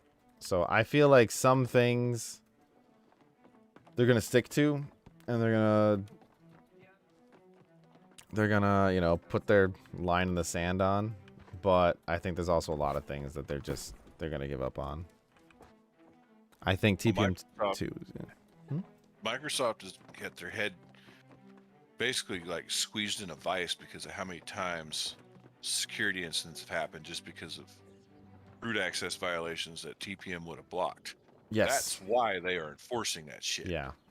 Well, I and can't blame them for it. No, and they're honestly losing kind of like the war with Apple right now.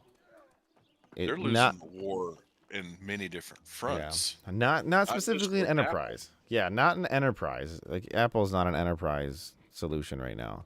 But like just simply like in the consumer thing, if most people were to come to me and say, "Hey man, I'm looking at a laptop, I got like $1,000," I'd probably most cases that person I'm gonna say, "Well, really the best performing one out there is gonna be a MacBook Air or something."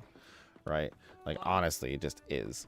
And you know, everybody knows that for the most part, I know that Apple isn't virus free, but we all do know that it is overall a more secure platform, especially the way it forces you to go through all these steps for your permissions every time you install something. It's super annoying, but you actually have to, it forces you to understand what you're actually allowing when you, Well, you that's know, just because of the BSD nature that it's being built on.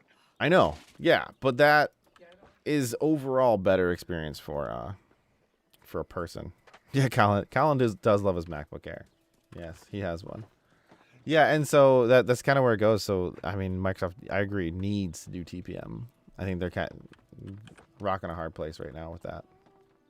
I don't I think mean, there's a it's situation kind they of get. shitty that they are behind the curve on that when They even were Linux adopted it Whoa! before them they fully. they were pioneers on that stuff to begin with, and now I don't know.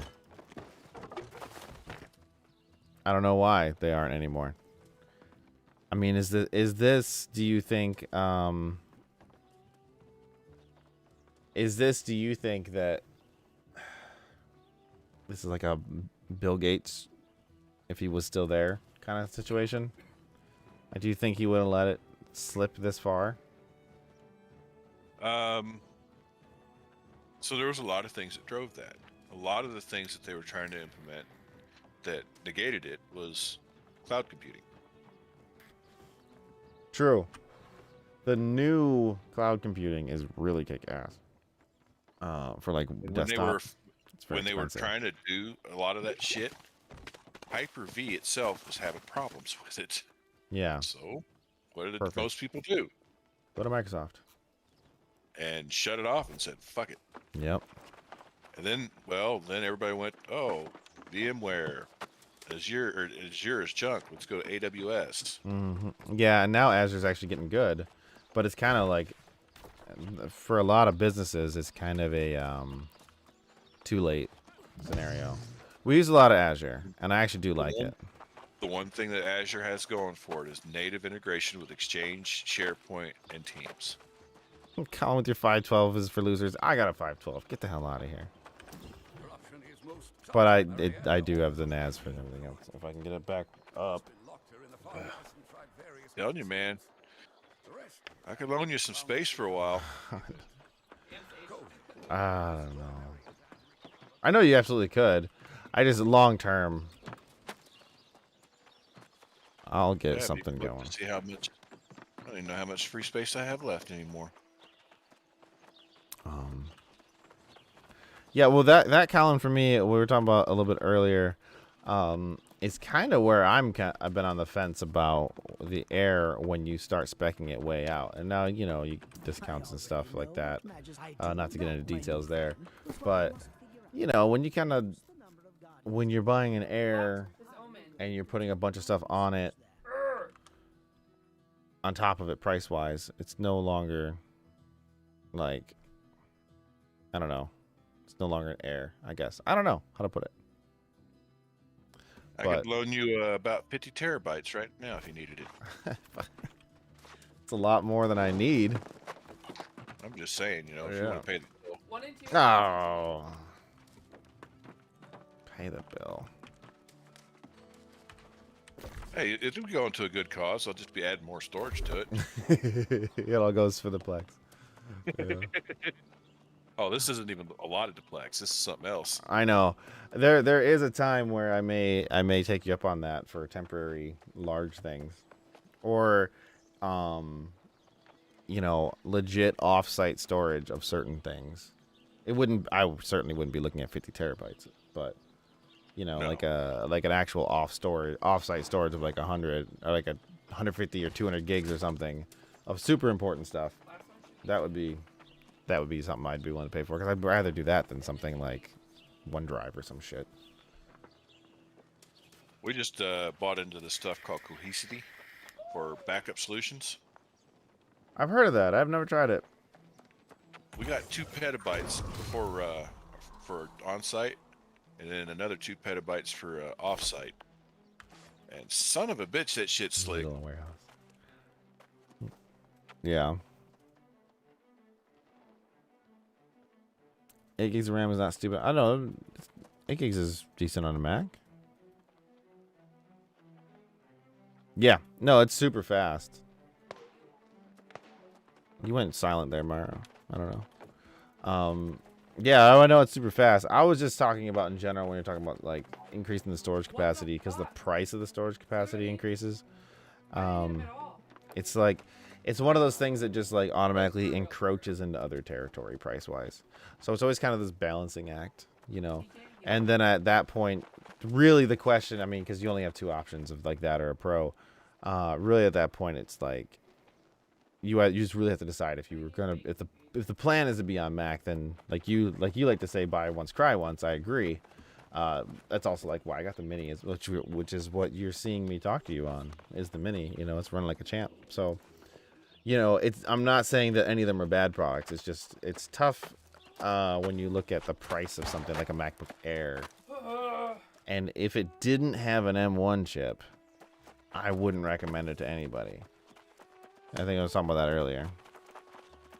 I think I lost my mic. You did for a bit there. Oh, you did order a 500 gig check? You already ordered it? That's awesome. I wasn't sure if you actually ordered it. I know you were looking at it. I know you'll be very happy with it. I was just speaking theoretically, or theoreticals. Like, you know. Yeah, the 16 gigs of RAM is... It prevents... I don't know if it's still paging in Mac. I'm sure the terms might be different, but it prevents that scenario where it doesn't have to use the internal storage to do certain tasks. That's term is swap. Yes, swap since it's BSD. There you go. Yeah. I keep, you know, I use Windows so damn much. I think of paging, but yeah, it's swap. That's right. So I actually put Fedora, the latest version, on my laptop or my other one, and I can't get that damn thing to use more than 8 gigs. Really? Even with heavy loads on it, it still won't go past 8 gigs. That's really cool. With swap disabled. That's really cool. Were you doing it just to see, like, if you could get it to go? No, I swapped off and forgot the UUID of the damn swap volume.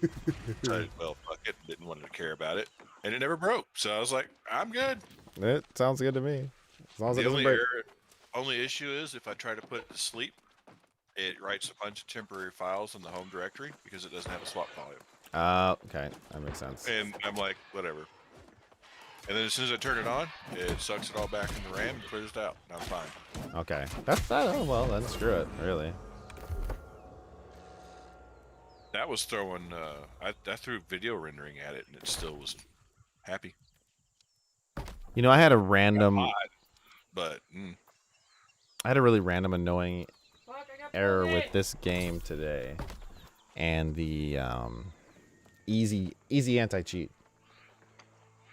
I found that I had to look this up because I guess easy anti-cheat is on like 1,000 freaking games. Oh yeah, right? It's just a ridiculous amount of games, and so what it did was it was just randomly crashing my game. Happened to me twice, and I was like, man, I'll take a look at that later. I know it's only the second day of the game. I didn't really bother reading the error because I couldn't do anything about it. Like, it just straight to desktop, error message, just like, okay. Third time, it was like just as I was logging out. Like, I was going into an inn, and it crashed, and I said, okay, this is enough. Like, 3 times in like an hour and a half or something. And I looked at it, and it was for like a security cheat violation thing. I'm like, what the hell, you know? And I look at it, and it is the it's an exe that runs in the background for MSI Dragon Center, which is just basically all it does is control the RGB on my frickin' motherboard. That's it. You know, a lot of those anti-cheat models are actually going to use, they're starting to use some of the TPM capabilities, right? That's what I was talking about the Valorant one. Valorant is going to do that. A lot of Steam stuff is too. Yeah. And that, But Steam's also getting around that too because they're doing their little credit card thing that they do. oh, Their Steam Pad. for the deck, That yeah. actually has TPM enabled on it, and it's Well, that's running cool. Ubuntu. I like Ubuntu that. Bay. Yeah. Oh, I talked to some people, and then I watched some videos, and I'm like, I don't personally want a Steam Deck, but what I always knew I was a modder, Clark. Yeah, it's got to be, man. I modded my. I found a back door where I can use my RGB to add cheats in a new world. Follow for more, right? So I first of all, I actually did submit a ticket to Easy Anti-Cheat because I'm like, look, I can't be the only person with this problem, right? No. And I gave him as many details as I could, but so one of the conversations people were having about anti-cheat finally being on Linux and with the Steam Deck, it's like they finally just pushed us over the edge. Valve just said screw it, and this whole gaming on Linux thing has been kind of teeter-tottering for a long time, and a lot of studios don't bother with it because there's not enough people, and there's not enough people because there's not enough games. You have this chicken and the egg situation. And Well, there's not to mention that the anti-cheat models that they couldn't implement on fucking Linux. yeah, that's exactly it. Well, nobody was really even trying to. These companies didn't see the money in it. They weren't really even attempting. TPM2 pushes it along. It makes it a lot easier for everybody. Absolutely, right? That's got to be the biggest piece to it. But And people not wanting to pay for proprietary protocols like Direct3D. They're going to Vulkan and all the other shits now. well, you're talking about Linux, and in general, nobody wants to pay anything. That's why they use Linux, right? To a point, yeah. I mean, a lot of Linux users only really like Linux because so many things are free. And so I think this is finally pushing it over because you got studios like EA and Ubisoft that never make anything that's Linux compatible. And I wonder, and I hope, is it this? Tell me if it's a pipe dream, Simon. Windows Store games. Do you think it'll ever?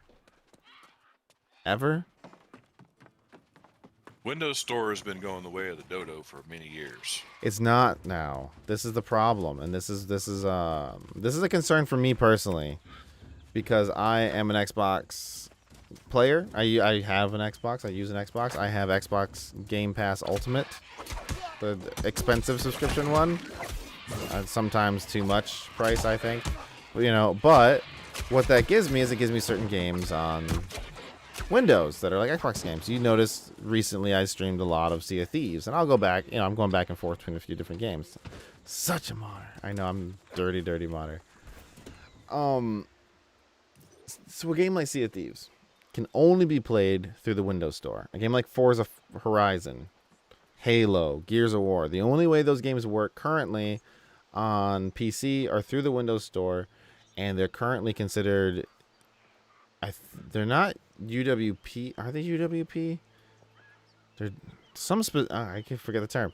They're a specific, like, enclave that Microsoft cuts out for these Windows Store apps. Like, you got to take ownership of these directories to even go look at it. And by default, even if you're logged in as an admin, you don't have access. You have to force ownership, right? And when I was actually looking at my partitions, not through, I think I was using EaseUS or something, and I could see all these different partitions that were the exact same size as my games, and I had to look up these things. And basically, if you install a game like Forza, Microsoft takes a chunk out of whatever drive that is and makes its own separate tiny little partition that you don't have normal visible access to, so that you can play the game. There's ways around that. There is, but not through standard means, right? That's what happened to me. Not through just like, no, I don't want, like, it's not a checkbox. It's not something that you can just say, oh, I don't feel like it, right? This is how it's built. And so I'm wondering if either A, Microsoft will let you get around that just by saying I want to play this game on Linux, or if there's ever going to be such a hacky way to do it down the road. Because I've mentioned this before. I've been wanting to make my desktop Linux and just move on, because all my streaming stuff works natively on Linux. DaVinci Resolve works natively on Linux.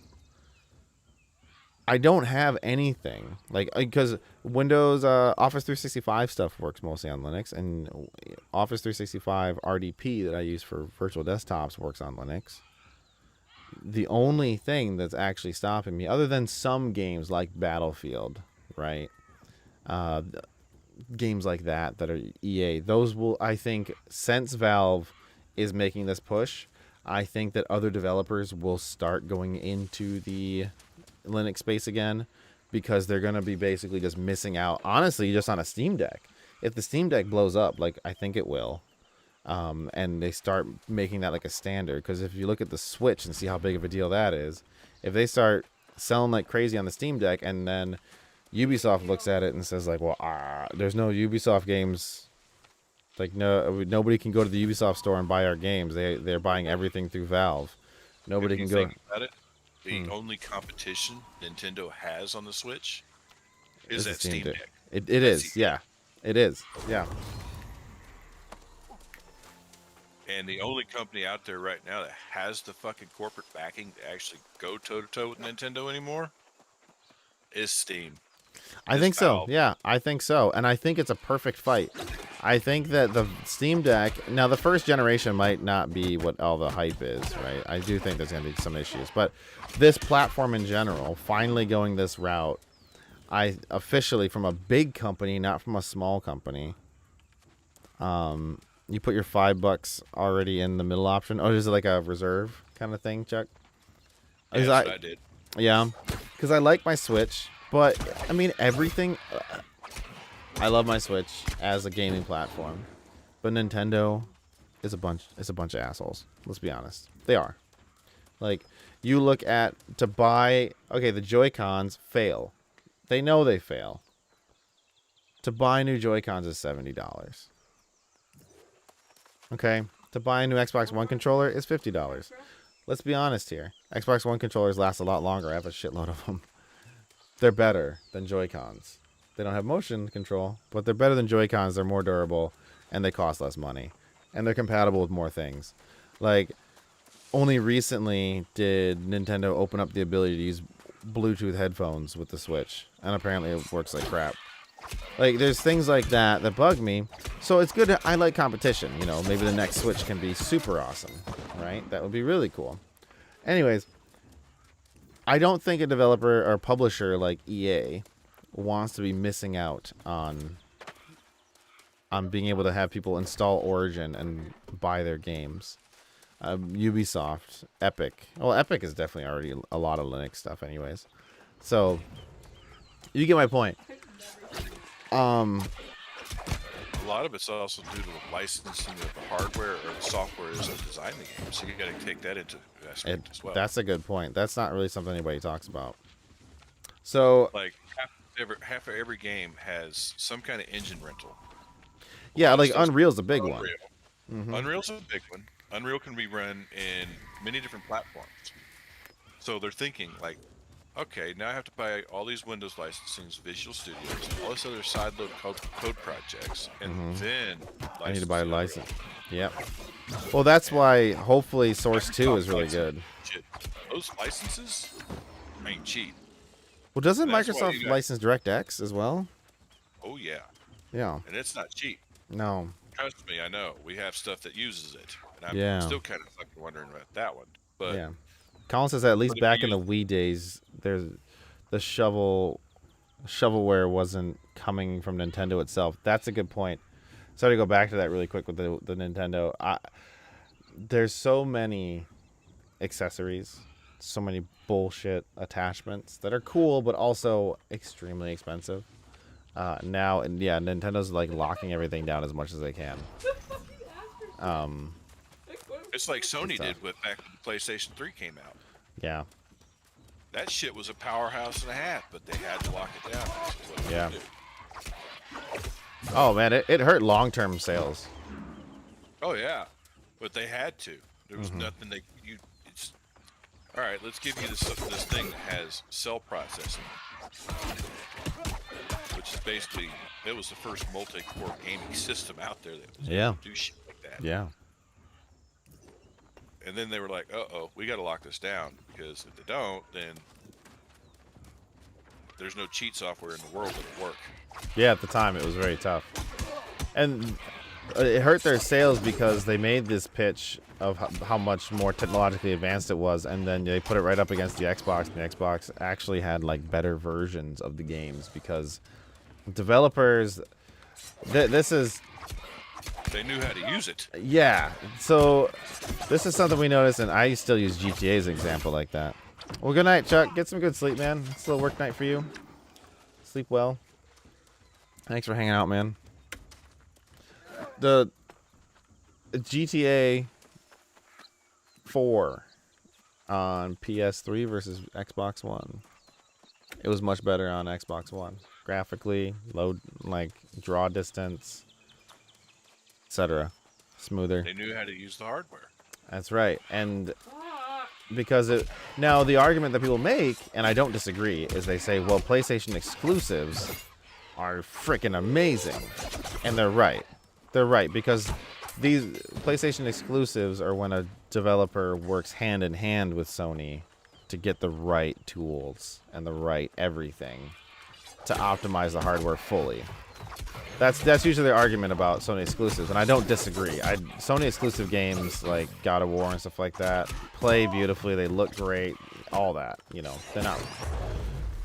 But whenever you have a game like, oh, I'm going to play Call of Duty, well, Call of Duty on something super weird is not going to play as well as something super standard. It's just facts, and I'm sorry. I mean, that's the reason the x86 went the way it was. I mean, it could have just been as easy as it went to ARM. And ARM would have been way better than x86 today. But I agree. The standard was adopted. Everybody knew how to use x86. That's what they went with. I'm excited for ARM to make a big push. I was just saying the other day, like a month ago, I guess, I was like, man, you know, if you can put some good, good like dedicated GPU support in with ARM, it'll be all set. And then like a week after I said that, and like an article popped up of like NVIDIA working with ARM and has a 3080 Ti running with a tiny little ARM SoC. I'm like, well, it's happening. You know, they're obviously still in testing phases, but that ARM is tiny as shit, but right next to it sitting a coprocessor doing the basic math. It is.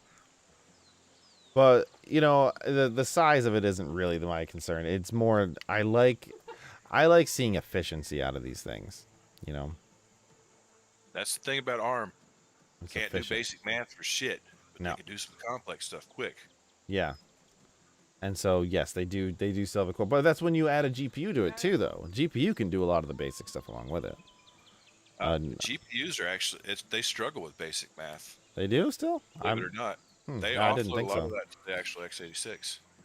That's why when you get into the hash rates, that CPUs get their ass kicked, because they can do basic math quick as fuck. Oh. And the complex math, GPUs excel in that, because they can't do the basic stuff. Okay. That's interesting. I didn't know it kind of broke down that way. I went to a class and learned all about it. It was involving an SGI supercomputer that was broke. Just know that. That's pretty funny. Colin's saying Xbox One version of Battlefield 2042 is going to get native KBM support. That's interesting. There has been some talk of that. I didn't hear about it for Battlefield because Xbox is supporting it more and more, especially since there. You know, you have this discussion about consoles just becoming computers, right? And they have been for the last 10 years. I know, but the operating systems have been so locked down that unless you crack it and, you know, technically void your warranty and risk getting banned online, you didn't get the benefits of having that tiny computer, right? That was kind of the issue before. Now, like I was mentioning earlier, something like Sea of Thieves, right? And I just use that as an example because I stream that quite often. But that's an Xbox game, and I play it on PC all the time. I usually play it with a controller just for most of the stuff, but if I'm doing a lot of like shooting, I might switch to a keyboard and mouse, and it does it seamlessly. A lot of games do that now. And since that's a Microsoft title, you're like, well, why not just keyboard and mouse on the console, right? And people are saying more and more, like, yo, we need more keyboard mouse on console, more game support for it because Microsoft unlocked it. I don't think that Sony is allowing that still. I don't know. And people are saying because it could like introduce cheats or something because you can do macros. I'm like, I don't know. But really, when you talk about just sales alone, the biggest argument ends up having like first-person shooters. Just because you can get good at them with a controller, because the auto aim crap or whatever, it doesn't mean that most people want to play it. I know so many people, and very often myself included, that say, man, that game looks really cool. I'll play it on PC because I don't like playing first-person shooters with a controller. Or even third-person shooters. A lot of people don't like playing any kind of shooter with a controller. And I don't blame them. And I'm also in the reverse for driving games. I don't like to play any driving games with a keyboard and mouse. Right? So... Well, driving game for me, I've got to have a fucking steering wheel. I do prefer a wheel. But I've gotten away from them for quite a while, and not necessarily by choice, mostly because I've been on Xbox longer than PlayStation. Or not longer, but I've been on Xbox more frequently than PlayStation in the last decade. And Microsoft support has been ass, but Sony's has been good. So Microsoft on PC is good, and I say that because only a few years ago did they start putting Forza on PC. That was something I wanted for a long time. So now you can finally get a good wheel for Forza. In the past, you only had like a Microsoft official and a Mad Catz that was like attached to Microsoft. They were licensed by Microsoft. Those are the only options you had. And it really sucked going to the store and seeing like 10 different models of Logitech ones that said PS4 and PC. And I'm like, oh, but I just want to play Forza, but it's Xbox only. You know, that was a heartbreaking thing for me. But yeah, I haven't not had a wheel in quite some time, but I do prefer them. But controllers suffice. Well, I'm gonna get off here. I'm gonna go to bed because I get my bike back tomorrow from the tuning shop. Oh, that's awesome. How much work did you have done? A lot. You just said something very expensive. So I had a new motor built. I remember that. Up. Yeah. I got it back, and I had the data log and retune, data log and retune, data log and retune. And now he's had it for 3 days of about 200 miles of dyno runs. Oh, God. And he says he's got it up to where it's about 200 miles to a tank of fuel. How many gallons is that? The tank. 6 gallons. That's pretty damn good, man. That's a big bike, too. Well, you got to figure at factory I was getting 48 miles to the gallon. Which is really cool. Now I'm getting 200, so 200 miles to a tank. So 200 I divided by lost 6. about 70 miles off a tank. Sure, but how much I power did you now- get out of that? I went from 80 horses to about 130. So the miles to gallons there, just I didn't want to be stranded between gas stations. Sure. Well, knowing it is certainly important. And it was, really running rich on startup and black smoke because of fueling it. Just, Sure. Just I rich. wanted it running right. So Yeah, that's absolutely. what- Well, man, I'll tell you, though, like, 130 horsepower, you got like a Miata in there.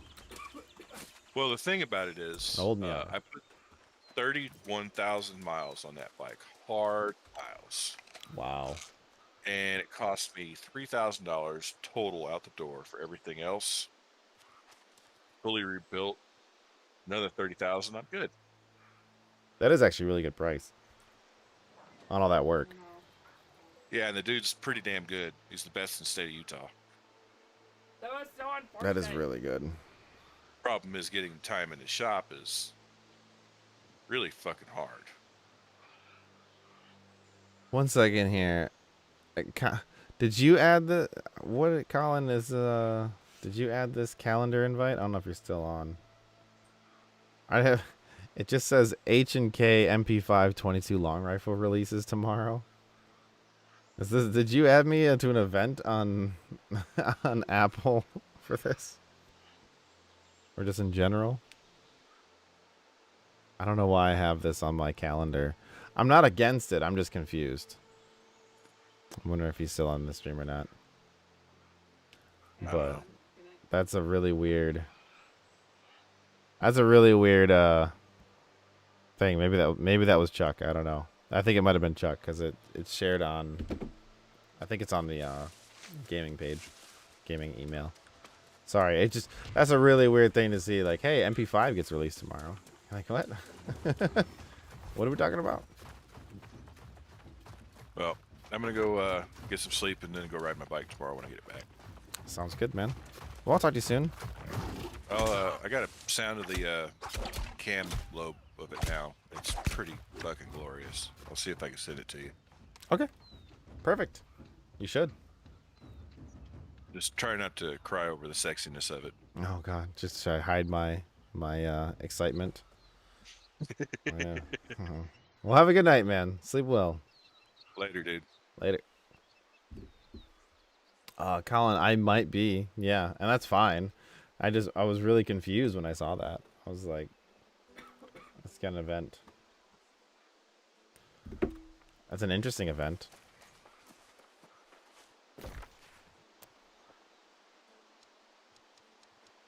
Let's see, 11:30. Yeah, okay, 11:30. I can still hit that one up.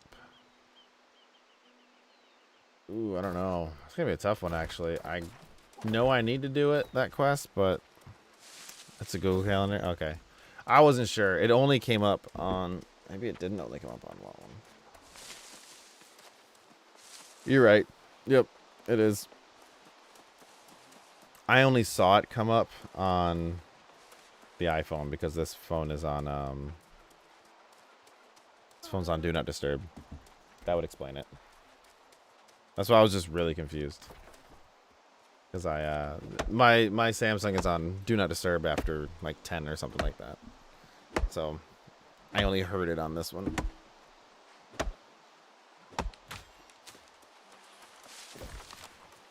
I'm gonna just do the long run. I'm gonna do the long run down here and here, I guess. Because I just need to get these quests out of my way. And then probably recall. Hopefully I can get enough birds and stuff. MP5 for the whole family. I agree.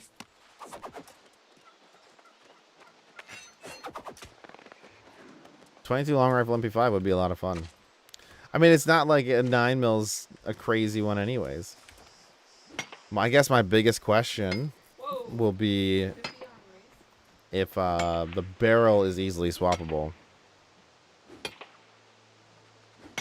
I think, if I'm not wrong, the original MP5 had issues with the barrel. Now, it was after a lot of use, but I think something about, like, it wasn't swappable without doing a whole upper or something like that.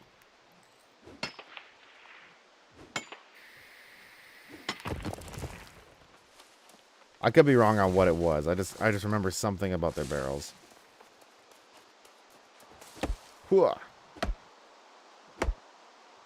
But I've always wanted one, just because the way the bolt is. I've always wanted one.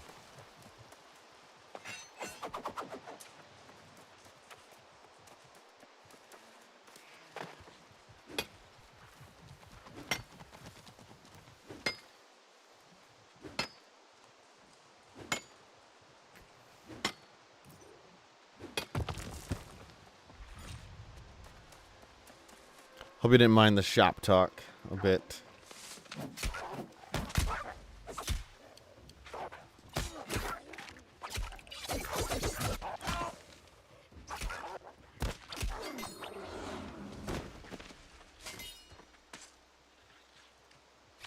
Need to skin the crap out of some animals so I can get so I can make food, really.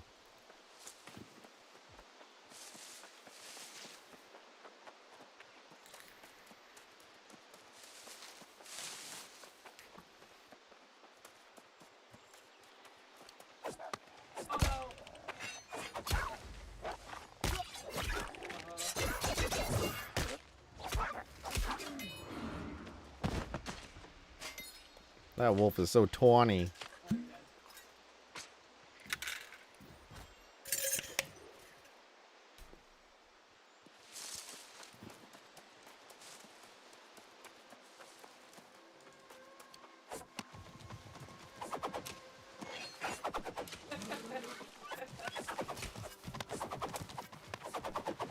Oh, come on. Yeah. Harder than it looks. Love to SBR something. Chris Vector. Thompson would be super fun. You're right, yeah. Well, you could do it here and, you know, make something work.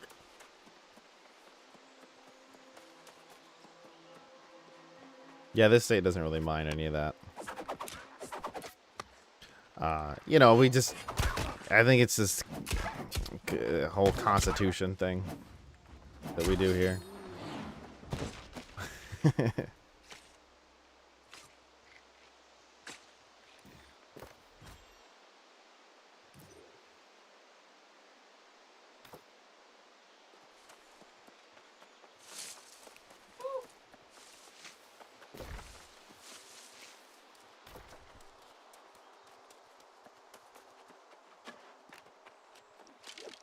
I need bait. Hold on.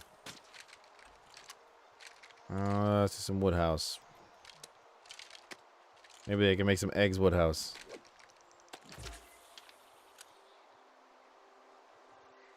Don't shh.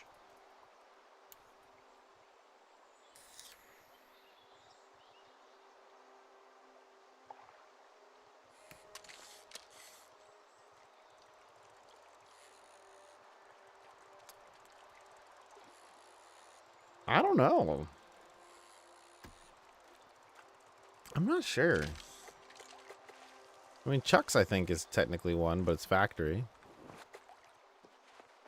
I don't know. I kind of like having a clear delineation between my pistols and my rifles. I don't know. Not ATF wise, but just like one thing for another. I think I would for something super tiny and collapsible. I think that's kind of the goal. I'd want to go like micro something if I did.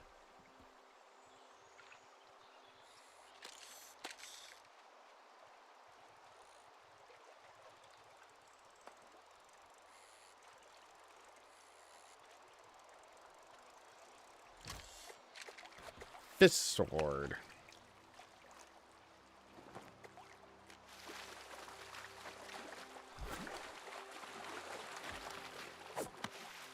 Ah! Hold on.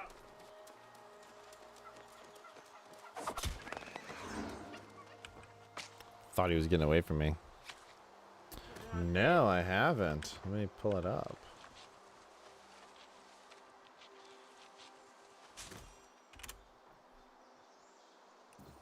Ooh, that's pretty cool.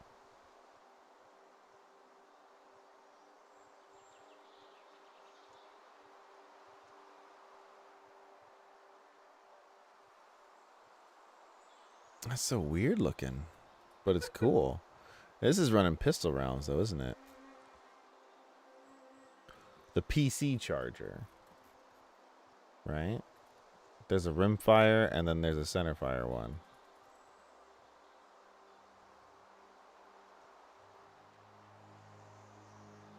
Yeah. It looks pretty cool. Yeah, there's a 22 and looks like they also have a 9. It's a little different, but that looks like a cool logo. I think Ruger makes some really fun range guns.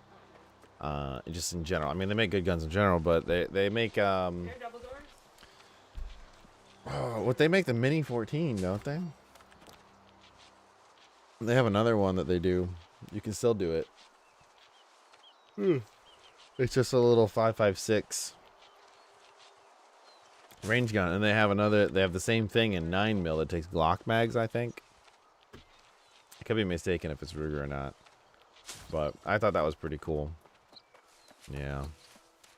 I mean, I don't really know as many practical applications when you compare it to just like an AR or something, but I think for the range, especially if you have actual targets instead of paper, that'd be a lot of fun.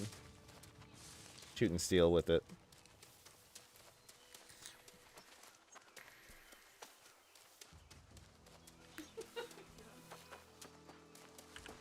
That's what I need to do soon. Some steel. I've been doing so much paper. Like, it's fun, but it's also not, right? Yeah, PC carbine. That sounds about right. Yeah. It just seemed like a cool little... I don't know. I think it's the action that I like.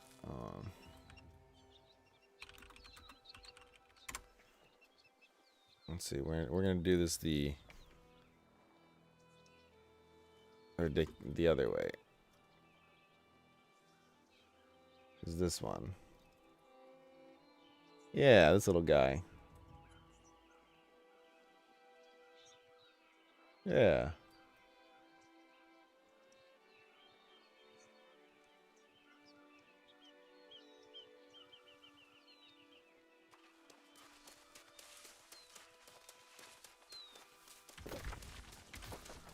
That'd be a lot of fun.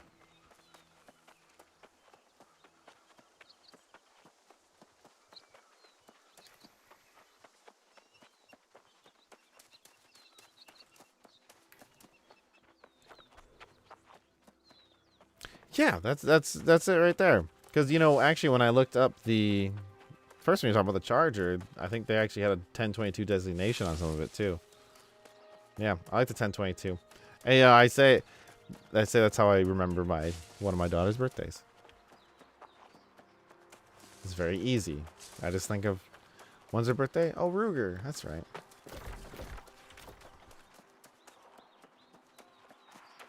Yeah, no, it's not an SBR. You're right, but it's pretty cool. I do like little ones like that. I would like, if I was gonna go SBR, I think yeah, that one you showed with the charger, that looks pretty fun. But also just something, you know, I would do something collapsible probably, something that you'd fit in a bag, I guess, which I think are cool.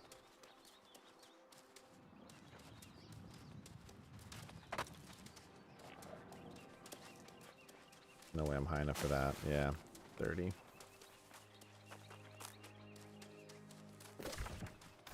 Really just need to turn the quest for this town. I don't really need to do anything in this town.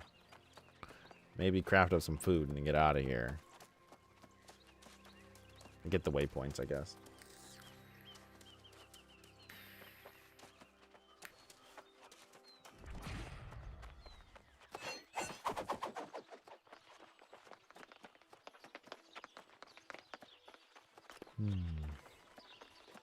It would not be an MMO if people weren't standing outside by the front gate and dancing.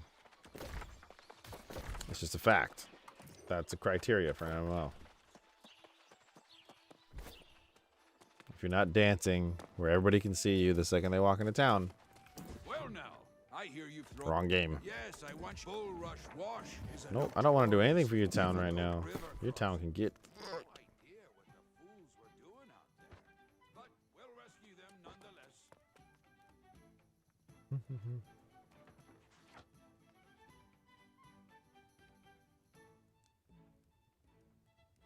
I think the 12 strength is actually do more than the sure footing for me. Because it says movement speed increased while blocking, but I can't block because of the spec I'm using for that hatchet. That's just so I can throw them like that with aim shot. Otherwise, I wouldn't get that.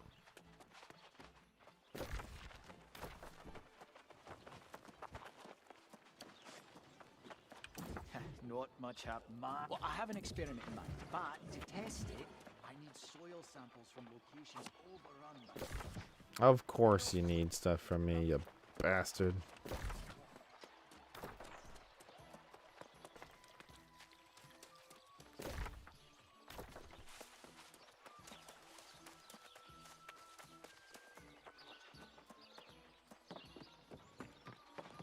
Greetings and welcome to, and you can assure her that I will send it shortly. You've become a real regular around here, haven't you? Hope this place is. I don't want to register with you. I have a question, however. Do you ever venture outside the settlement? I do, and I don't want to tell you about it. How about them apples? Trans Constitution. Targets hit by Maelstrom. I have no reprieve. I don't have Maelstrom. That is not beneficial. 10 dexterity. This is actually better because I don't have the path of anything on mine. Should have some gem. Well, I think all my gems are in my bank.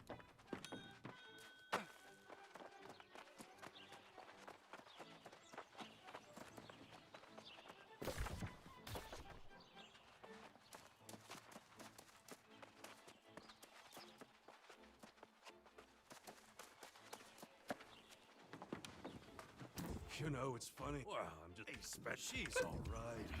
I don't want to do any of your stupid quests out here, people. What we need right now. Level 11, level 9. I'm going to drop most of these quests. Oh, in fact, maybe you could go and rustle up some game. Some briar You know what? I think like pretty much all these are going to get dumped. Level 9. Abandon. This is an older one. Abandon. I don't care. That's in the enemy I'll keep. Level 17 I'll keep. To the rescue. Search for missing patrol and bull rush. Abandon.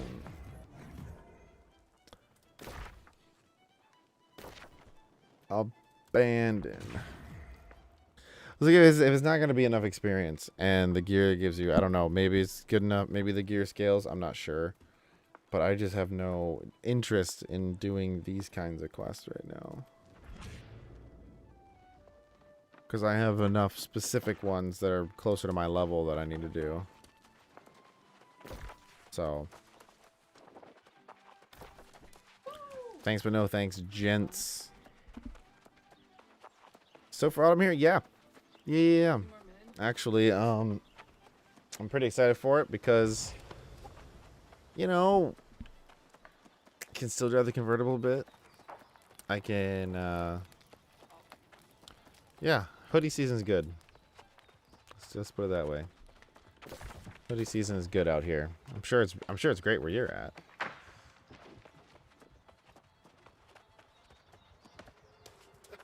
I want to mow very soon. I think I'll do one more mow and just say screw it. It's because I don't want to do any more mowing. I'm not looking forward to snow, but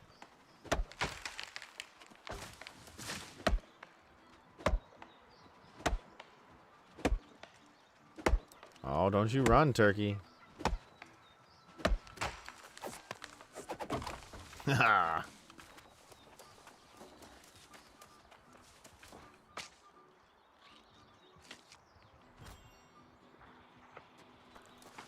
I also like the less bugs. We can all go hibernate. I'll feel better about it.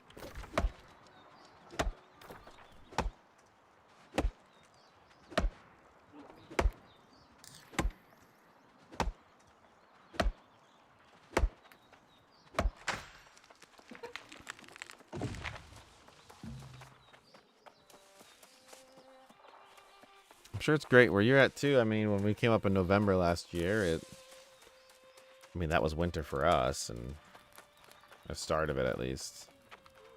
And it was really nice there. So that's why I don't feel like doing that level 9 crap. Die too quick.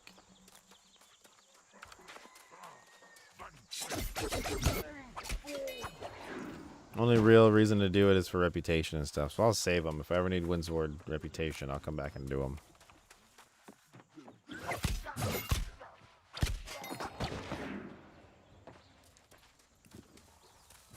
4 months of the year.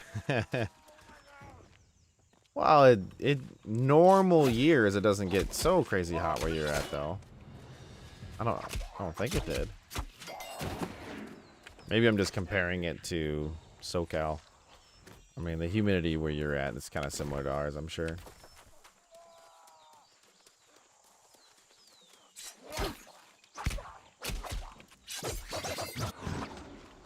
Did it really? That's nuts. Well, at night it always will, I think. Elevation is the big thing. I remember when I first moved there, I was really shocked because I moved there right after Thanksgiving. I started that job there in December. So I remember I didn't have, what is it? Washer fluid that was meant for freezing temperatures. So in the morning, like I took like Heather's car to work and I'd run the washer fluid and it'd freeze. I'm like, oh crap. And I'd get out and have to scrape it. Because I just came from Texas. And then by maybe 10 in the morning, it was 85. You're like, wait a minute. Like, you were just freezing this morning. What are you doing here? It was weird because it just can't hold heat. That's the problem there, right? It gets crazy hot, but it can't hold it. So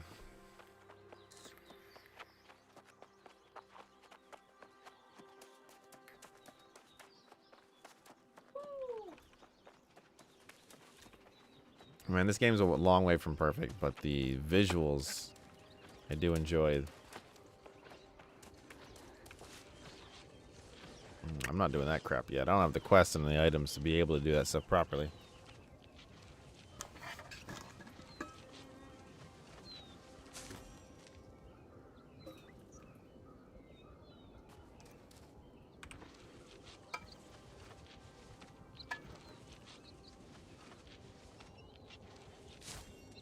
So far, I've not had any weird Amazon annoyingness in this game, which is good. Been running pretty well. I do wish in some ways that it wasn't Amazon just because of these settings. No? Is it not in here right now? Yes. I can do social banners. I can turn them off for streamers and stuff, which is fine, right? You know, ban coin transfers. Blah, blah, yeah, it kind of puts you in a pseudo hidden mode, at least on your screen. But there was something, I don't know where it was. I don't know where to find it. It was in the beta, but I don't know if it's actually in the official release. But you could link things up with your Twitch stream. And people who were supporters of your Twitch stream, like paid followers, it could like auto invite them to your guild, and like for you it would show them have a different color, like a purple or something, so you knew that the people that you were talking to were following you or whatever. It's kind of some cool features, kind of build community out of things. But it was Twitch only. It's like, you sons of bitches. So what are you gonna do, I guess?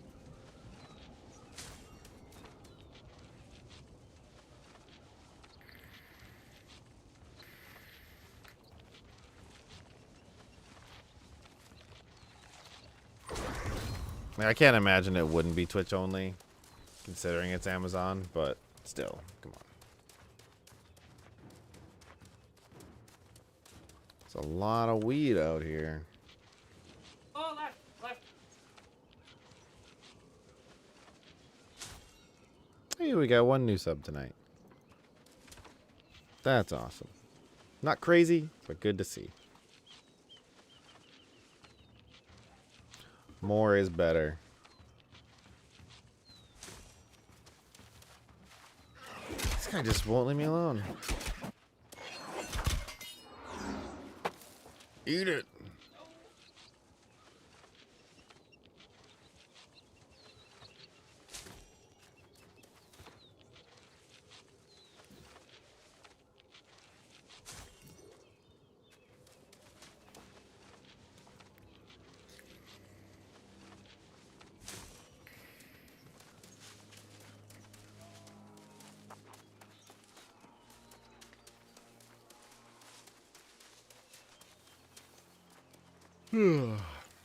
Aye.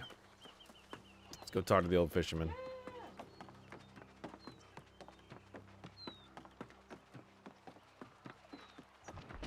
Jesus, Sage.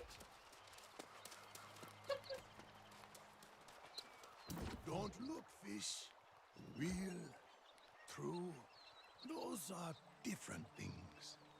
How dreadful the knowledge of truth can be when there's no help in truth.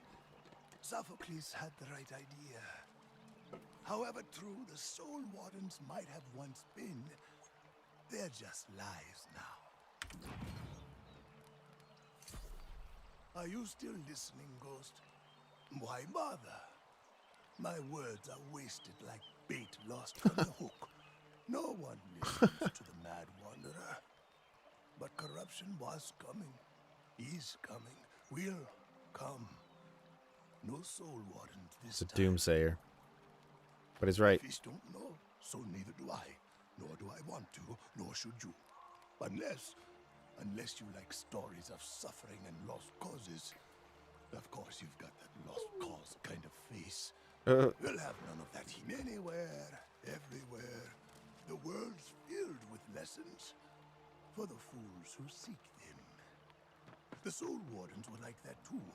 Try Octorus Tower. I like this style of talking so much more. Oh, I'm going to hit cap on the next one. So, in Elder Scrolls, it's very similar to the way people talk. How it doesn't actually pull you out of the world as much.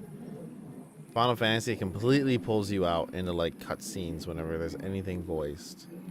And they're well done cutscenes, but it pulls you into almost like a little instance thing.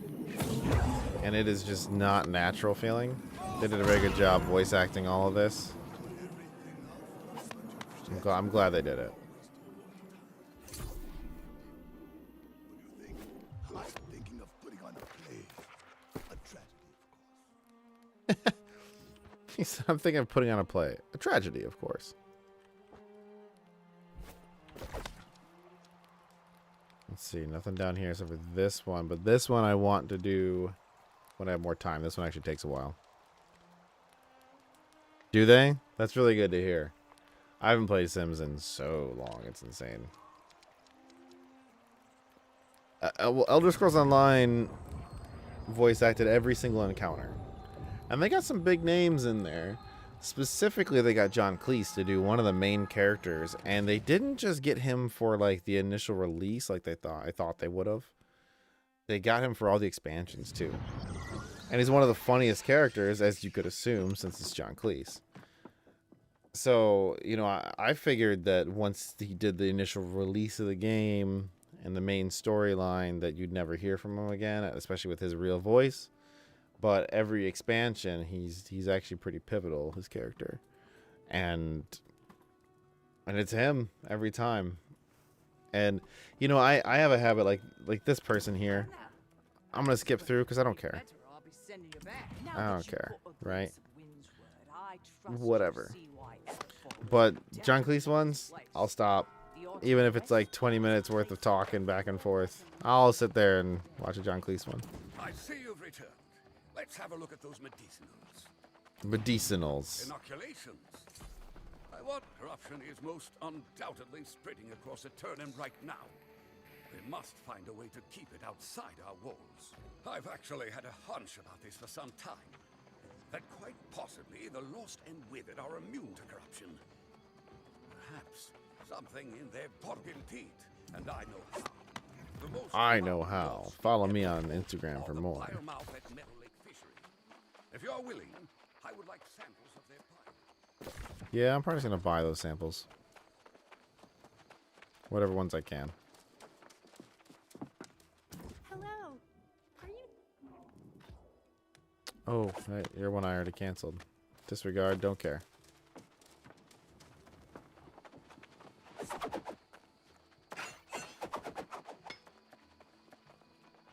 Yeah, it's nice. It's not insane numbers of climbing right now, but it has been gradual. We've only lost a couple of times. Yeah, you know, and I think we're still gonna mix it up a bit. So there's still gonna be Sea of Thieves. There's still gonna be Rocket League. Chuck likes to play games like Fallout.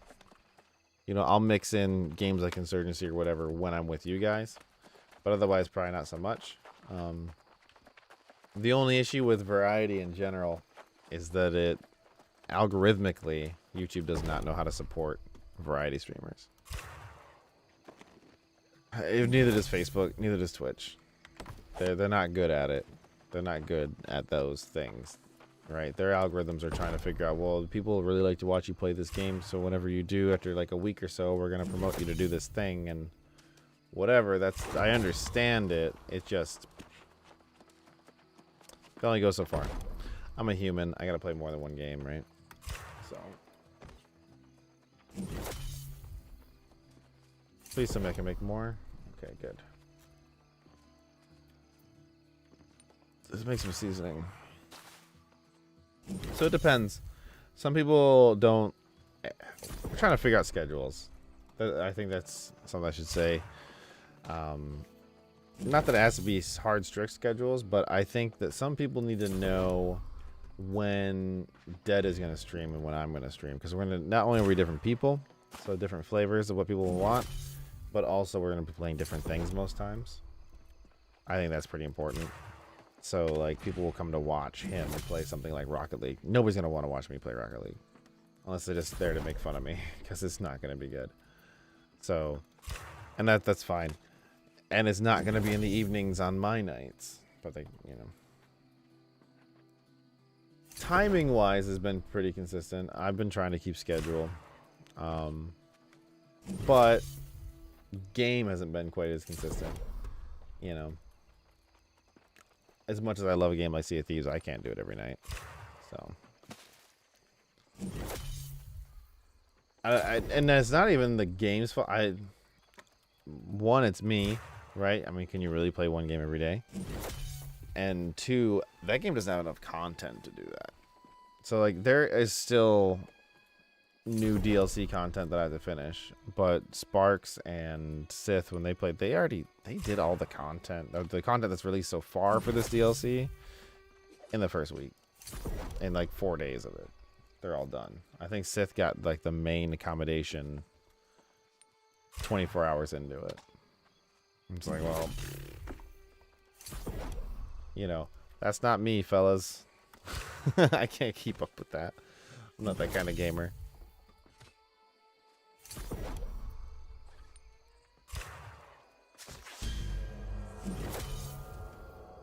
But this game right here, I've been waiting a long time for. I played several betas for it. And one of the things with betas is, you know, they wipe it. It goes away.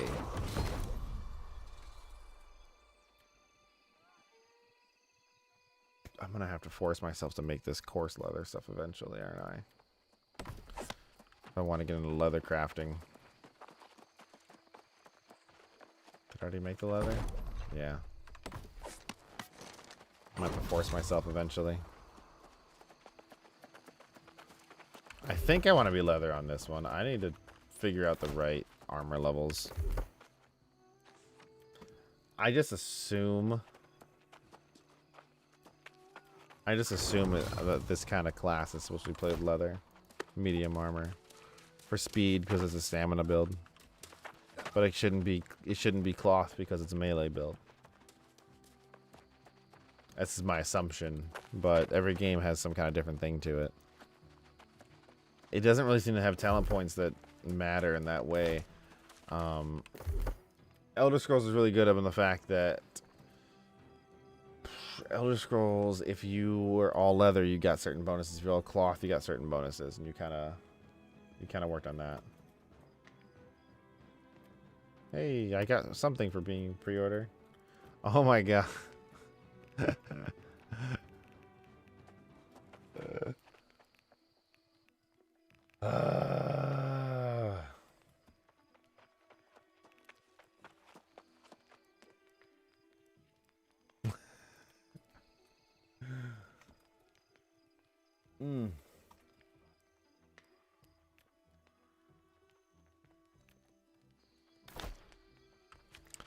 I think that those kinds of things are unavoidable right now for a company the size of Amazon.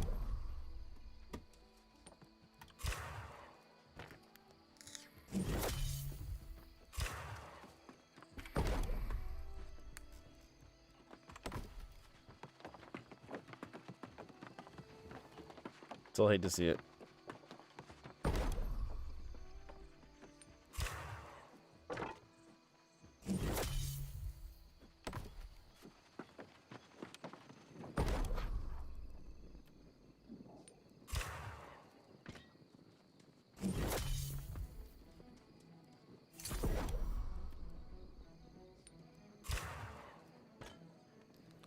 I think I may just blow a bunch of my mats on weaponsmithing. It's hard to tell. Yeah. I go to stockpile. Oh, it certainly does. Yeah.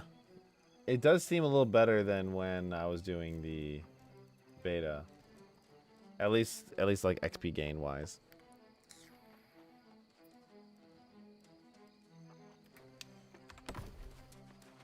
It's not too bad though, I think so far. I think as far as the grind goes, some of it is me not really maximizing my leveling, because like these things I could do these I could maximize my questing and my DPS with better spec, and I could just get a group. I've been soloing everything. I could get a group and just roll through them. You going to bed, babe? Right there. You know, there's a lot of ways to maximize it. You'll see a lot of streamers have their friends on and they're all in a group and they're all just like slaying through things. And that's great. You know, right now, since I'm streaming, I kind of don't want to play with anybody unless I know them. Or unless it's a thing that requires a group. Now. At least for now. But, you know, I joined a guild today.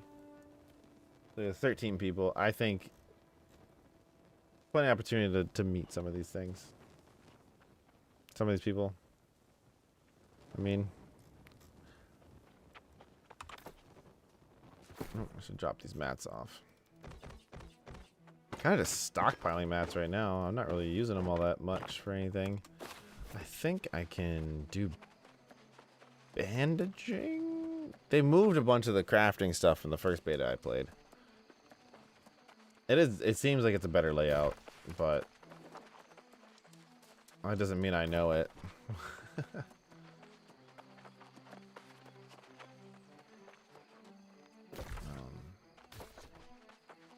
I keep getting lost in this town. I've been to this town so many times because like it's the starting city, and I've started the game a bunch of times. Wait, no, I keep going back to that. It's a quest I abandoned. Stupid. Stop looking there.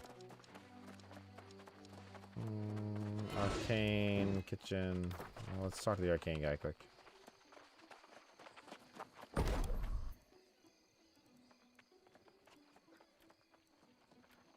Oh, I have a bunch of stuff. I'm just short on water. Well, that means I'm dumb.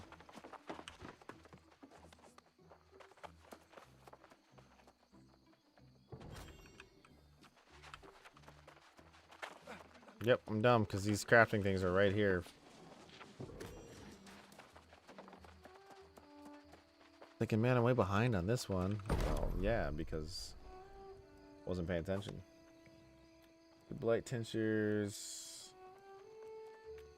So I haven't learned common yet because I need to make more weak. Let's do 10 weak.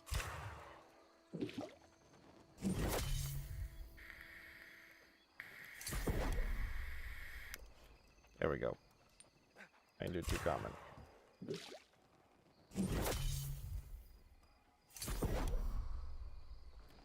I will not make more weak. What do I need for common?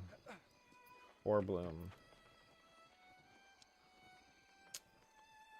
So, like, understanding the crafting is a little weird. Like right here, it's like, hey, I have a whole bunch. I can make a whole bunch of these commons. Or these weeks. Maybe I will because I can use either one of these.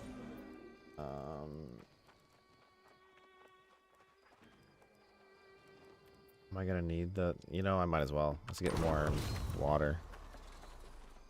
I have 3 NVMEs on my Mobo. I have I have a 500 gig, a 1 terabyte. So 500 gig is Windows. 1 terabyte is just my video drive, where all I use is like DaVinci Resolve and stuff, and video storage. A 2 terabyte that is this is running on. That's my onlygames.com. And then I have a 480 SSD. I think I have another SSD too. Yeah. Oh, I'm gonna do this quick. Yeah. So, and then I normally have the NAS here. I'm having some NAS issues I don't want to get into because I'm very frustrated right now. So yeah, I got Windows. This is my 3 terabyte spinner. And then the 2 SSDs. They're just older, regular SSDs. Not that that's even old or slow, but they're not very large capacity because SSDs used to be more expensive. And then yeah, I have 3 NVMEs.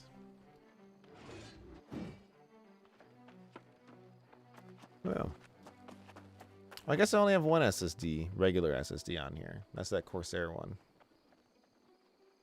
Yeah, but all my NVMe slots are full. I love them. This game doesn't benefit that much from it, but it does on loading screen. This game is not that big, so it's okay. Yeah. Yeah, buddy.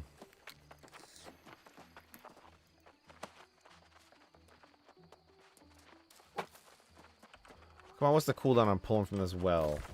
Don't be ridiculous. I want to make more potions. Water's kind of far. I'll do that tomorrow.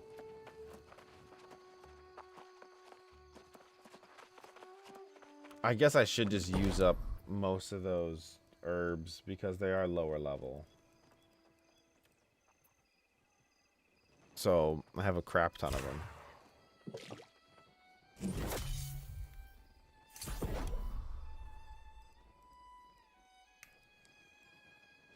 I'm not that big on potion crafting and stuff, but the wisps are really good. You get to add these onto weapons and stuff. I don't really care about ice gauntlets or staves on this character. Maybe eventually I will, but yeah. Because I'll need to make a bunch of health potions, and then I'll need to make corruption and blight cinctures. Because when you do these events, there's corruption and blight in the world. And you have to take potions to be resistant to it. There might be gear for it later, but not where I'm at right now. So as you can see, I just hit level 2 and I have not touched any of that. Oh, I can do it with squash and everything. Huh. I don't need light rations because it's mana regen. I don't use mana at all right now.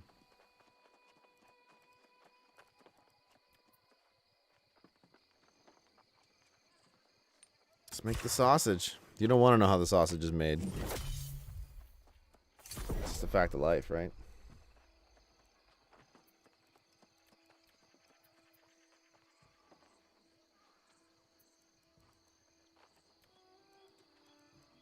Can I just eat straight up sausage?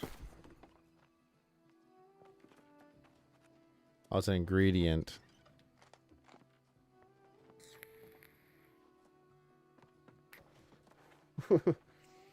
Who knows what was used to make it? Oh, I can just eat it. It's giving me health regen, but it doesn't seem to be giving me any boosts. Yeah, so I'm gonna have to leave it in my thing so I can. There's got to be some recipes later that I can just incorporate sausage with. I have a bunch of sausage. It's a festival of it almost over here.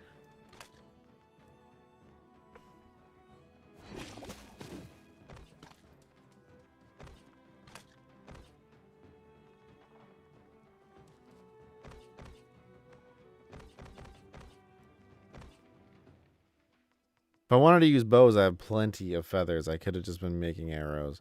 But cartridges are such a pain. I gotta tell you, when you talk about the grindy stuff, this is something right here. So I have 14 rounds. Okay. I wanted to play this game with a gun and a hatchet at first. And you're like, all right, well, let's what does it take to make 50 rounds? Like, okay. I got a bunch of linen, got a bunch of iron. Okay. How do I make gunpowder? I got all this stuff. Now I need saltpeter. Where the hell do I get saltpeter? I gotta go to the cave to get saltpeter. Or buy it on the marketplace. I'm like, dude, this is... Because the guns are cool. They're fun. When you shoot them. But you know you spend money every shot. Just like a real gun. And you're like, I don't want to do it. Another legs of the warden. Yes. I don't need focus. So definitely.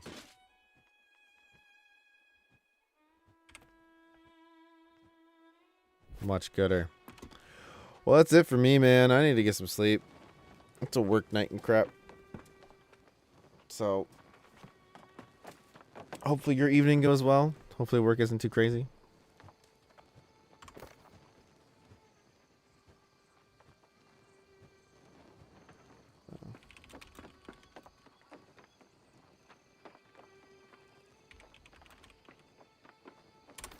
There we go. Yeah, get out of here.